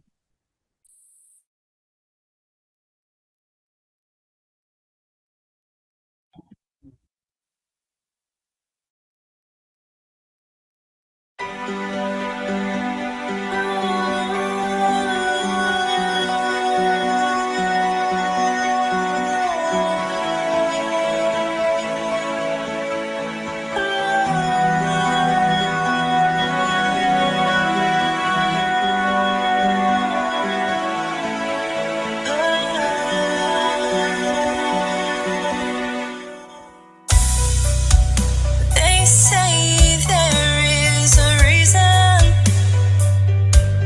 They say that time will heal, but neither time or reason will change the way we feel. But no one knows the heartache that lies behind our smile. No one knows how many times we just drive to cry for miles.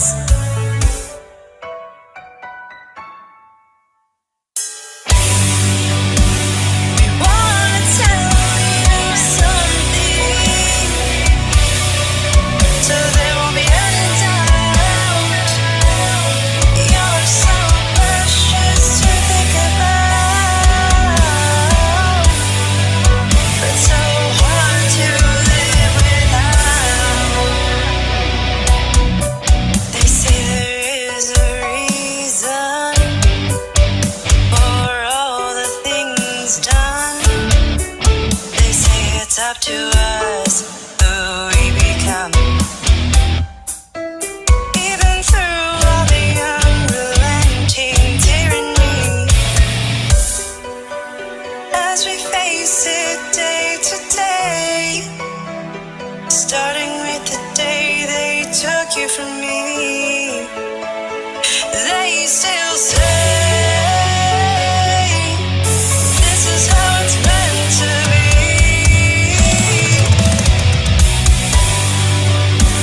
I wanna tell you something, so there won't be any doubt. You're so precious to think about,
Gosh, she did such a gorgeous job. She really did. Oh. Like, absolute hats off to her. Like, she gave that a lot of energy and a lot of meaning behind what she wrote. And yeah, just hats off to her. And I hope that we did her justice, and hope we did her proud by, you know, putting it out to the world, and to, you know, just hope that people can listen to this and think, yeah, you're not, you know, it's not easy, but you know, you've got help. It's there. Like, You're not alone. No, absolutely. Yeah. Yeah. And it actually might be closer to home than you realize. Even though we're so far apart, like, you know, for you and Amy to do a collaboration, you know, she's all the way over in California, you know, you're all the way across the sea, you know, so to be able to do a collaboration and to share those moments and the gifts and the hearts together, it's absolutely gorgeous.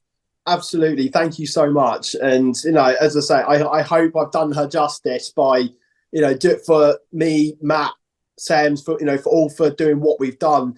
Just, you know, just to give her that sort of feeling that, you know, we are there for her, and, you know, and vice versa. Like, you know, if she wants us to come to her, like, but, you know, and get together and do all these kind of things, then, you know, we're only either like a phone call away or a message away. Doesn't matter. Like, Like, family. Exactly that. Robert, tell me about Closer to Home. So, Closer to Home, it's a really random track because I just kind of wrote it off the cuff. Like, I was sort of going through my repertoire of music that I've written, and I wanted something to kind of like really punch you in the face. And it's a weird analogy, but it was punching people. Well, you know, it was one of those, right? But it's punching with love. Oh yeah, absolutely, yeah. But I wanted something, because a lot of the music I've done, like, I've not programmed blast beats in my drumming, and like, I'm no drummer by any means. So obviously, if I've, you know, misprogrammed something, then obviously God help me. But I was like, I've not done blast beats, so I was like, fuck it, let's do some blast beats. And it's funny enough because this track in particular, I actually wrote for someone else ages ago, and it just got to a point where I never heard from them again. So I was like, okay, well, it's just sitting there. Let's just see if Matt wants to do anything with it. And, you know, so I showed him it, and after I'd done my, like, obviously tweaks, put some blast beats in and stuff like that, and then he was like, yeah, you know, let's work on it. And again, classic cliche story between me and Matt. He was like, what about this idea? What about that idea? How about we try this? Yes. Let's just do this.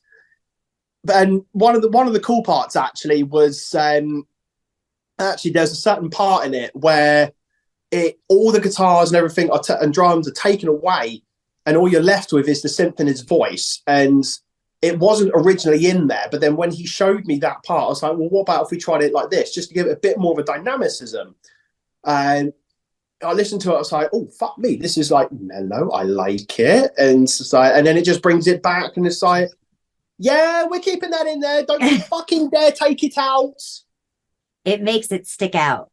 It really does. Like, it just gives it a different contrast to how, you know, to just the whole song in general, because I feel this one, it's a really, again, it's a hard-hitting track, but then it does give that element of surprise when you hear it, and it's like, oh God, it's like, you know, I didn't expect it to go like soft for a minute, and then it just comes back again. It's like, yeah, that was the way Matt showed me, and we both said, yes, we're keeping it in there. and this is also another track on the album that will be coming out soon. Better make sure, watch out for that album coming out soon. Looking for all these hits. Can't wait to hear them as they hit the radio stations, and they're in the video games and everywhere else all over the land. Well, it's from my home to your home, right? Yeah, absolutely. It really is. It really is in this case. Well, let's go ahead. Let's get a little closer to home. Go on, let's do it. We're going ahead and we're listening to Robert Gregory, and we're going to check out Closer to Home.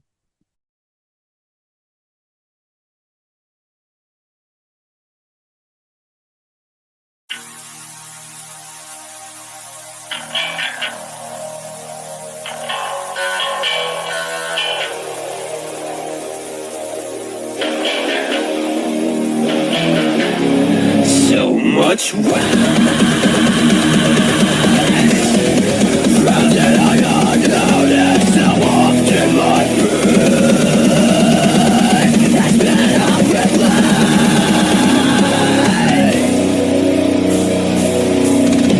Been stuck, been spinning in circles, making the same loop my whole life.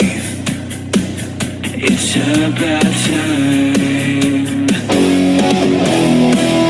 Make change, make waves and wake up. No more excuses left to say. I need to change. If you're never wrong, you'll never know what gets you back. If you let go of your suffering, lighting a path into the dark, carrying on no matter how far.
Wow. Absolutely incredible. Thank you. Woo! Man, I can't wait to hear this new album coming out with you in Glass Garden. When did you say that's going to be released? So we haven't given an official date yet because Okay. we are still obviously working on the finer details of it. I can give you an update to say that all the tracks have now been officially written. We are just now in the process of getting them mixed, mastered, and I need to work out a promotion plan. He's already started, so he's ahead of me on that. But yeah, so we're basically just in the process now of doing like the final stages of it, if you will. So yes, and the album, we have named it the world's sorry, not the When Worlds Collide. And I kind of put it towards him for this, and my reasoning for it was, as I think I mentioned this before again in the previous interview, where it is essentially like he's in a different country, I'm in a different country, we're making an album, so it's like, you know, it is essentially two worlds from two different sides of the world, combining powers and just giving it everything they've got. So that was kind of my reasoning why I decided to go with When Worlds Collide. I love it. You're taking those colors and just all over the place with this. It's beautiful. I'm loving this. Thank you. And like it actually, it's a bit of a funny story, or just a little small one, but like all the tracks that we've named, like you know, he's sort of like written all the lyrics, and I was like, I just looked at the lyrics and went, how about this for the title? He's like, this is why you picked the titles. It's like, oh, really? Oh, cheers, mate. I was like, thanks.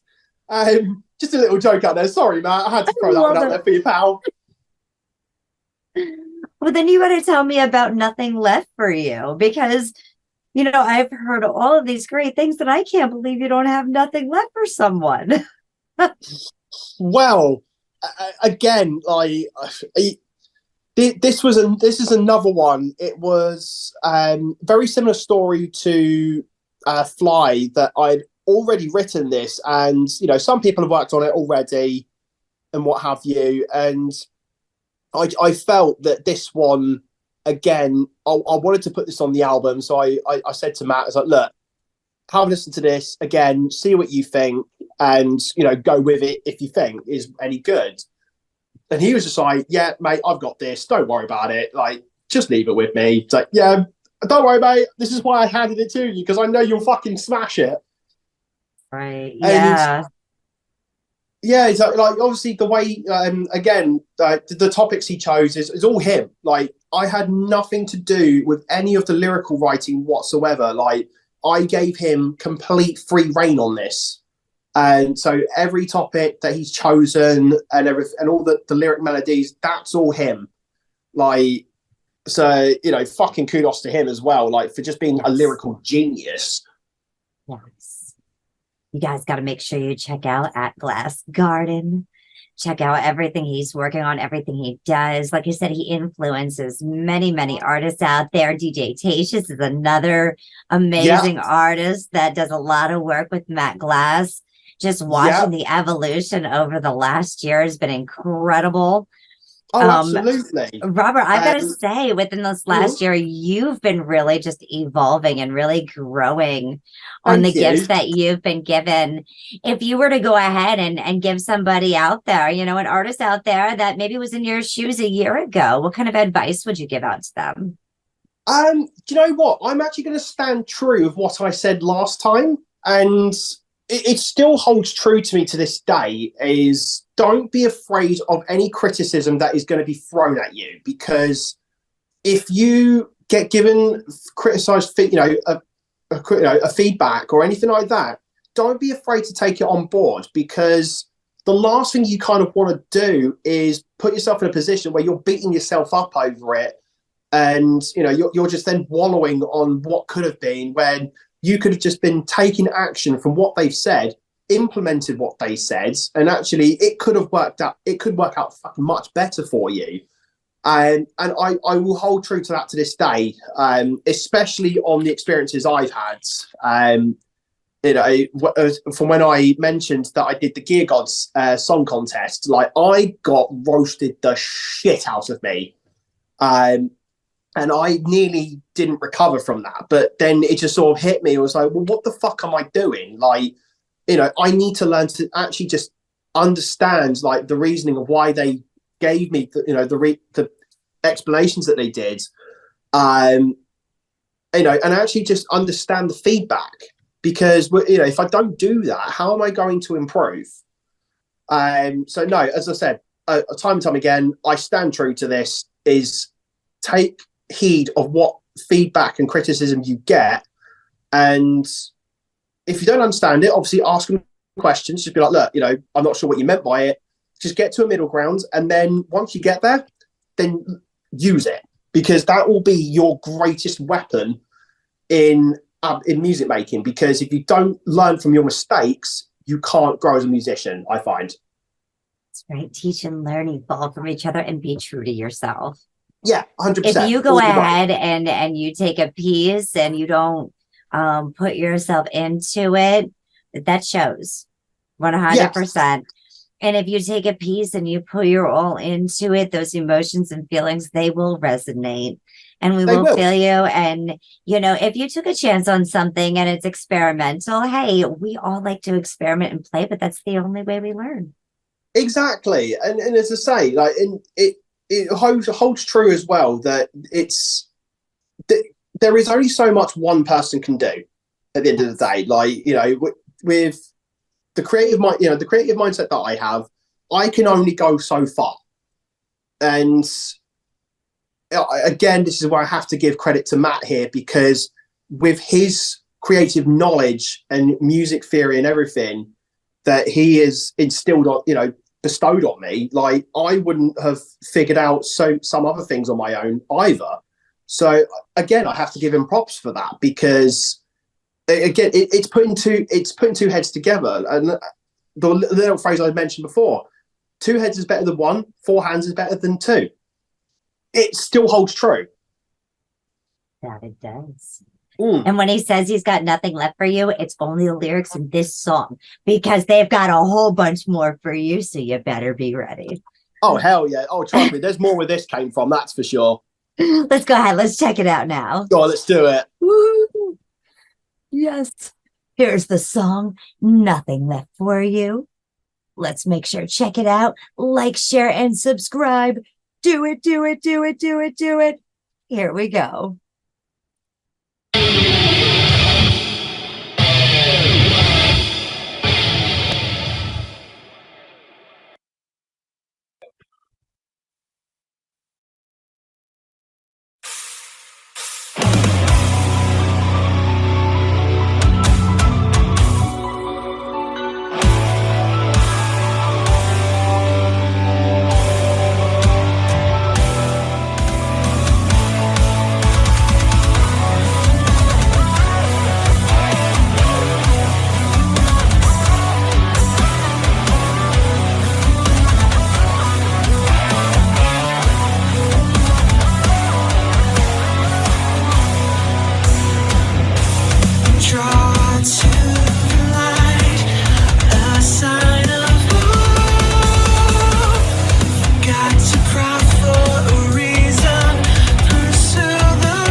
absolutely amazing. Make sure to go ahead, look for Robert Gregory out there. You can go ahead, you can find him. Yes, on like every platform out there. You know what I'm talking about. That's how to spell it. Look for his name out there, Robert Gregory. Wait for the new album coming out and look for him on BandLab, Instagram, Spotify, SoundCloud, YouTube. Hit that notification. Oh, yeah. Raw. Love it, love it, love it. Oh my gosh. This awesome. is Thank you. Thank you fantastic. so That was like much. electric. I like to try it that way. Electric. I just give out what I can. That's all I can do. Well, it definitely shows. It's absolutely brilliant. You guys, seriously, it's ear candy. Total ear candy to me. Thank you so thank you. Like, as I say again, if it wasn't for Matt, I wouldn't be where I am today. So thank you, dudes. Like, you absolute hero. Well, you guys are my heroes. You guys give me fabulous stories and messages to listen to, fabulous compositions. The artwork that you guys produce out, from our works in progress from very early on and rough drafts to see the evolution. It's a gift, and I'm definitely blessed. Thank you. No, you're very welcome. Anytime, honestly. Now, I know we got to all keep our eyes open for this new album coming out. I do have a snippet of When Your Sins Evade. Oh, yes. I have a small snippet coming, and this is from your album, right? That is yet to be released. It is correct. It is the intro track to the album, which I originally made for a little jingle contest for DJ Tatious. And I actually, when I made it, it was the heaviest part of it. It was only like a 20-second bit. I was like, what if I just extend this a little more? And then I did. And then I showed it to Matt. I was like, dude, can we just throw this in as like an intro? And he's like, yeah, go on, let's fucking throw it in. Go on, let's just beef it up a bit. I was like, fuck yeah, go on, dude. And so this will be the intro track to our album, and I just randomly called it When Your Sins Invade. Well, we're gonna make our intro our outro tonight for our interview. How is that? Sounds good to me. Whoa. You guys make sure to go ahead, like, share, subscribe to Robert Gregory. We're going to get taken now with still just a little minute snippet for you guys to just get your whistles a little wet for the upcoming album coming out to be announced on the to be determined date. So make sure you like, share, subscribe. You're not going to want to miss anything coming out. I'm telling you. Fabulous. Let's go ahead. Let's check out When Sins Evade. Everybody, make sure to hit those notification bells. Not just the follow, like, and subscribe, but those notification bells as well, guys. Because those notification bells are going to tell you when something's been released so you can keep an eye on all of your favorite songs and artists. Don't forget to check out everything, because you're going to find Robert Gregory's stuff on Spotify. You're going to find some of it on YouTube. You'll find some of it on SoundCloud. So keep your eyes peeled. Here we go. Yay! Robert Gregory!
Are you gonna spread love or hate? Are you gonna spread love?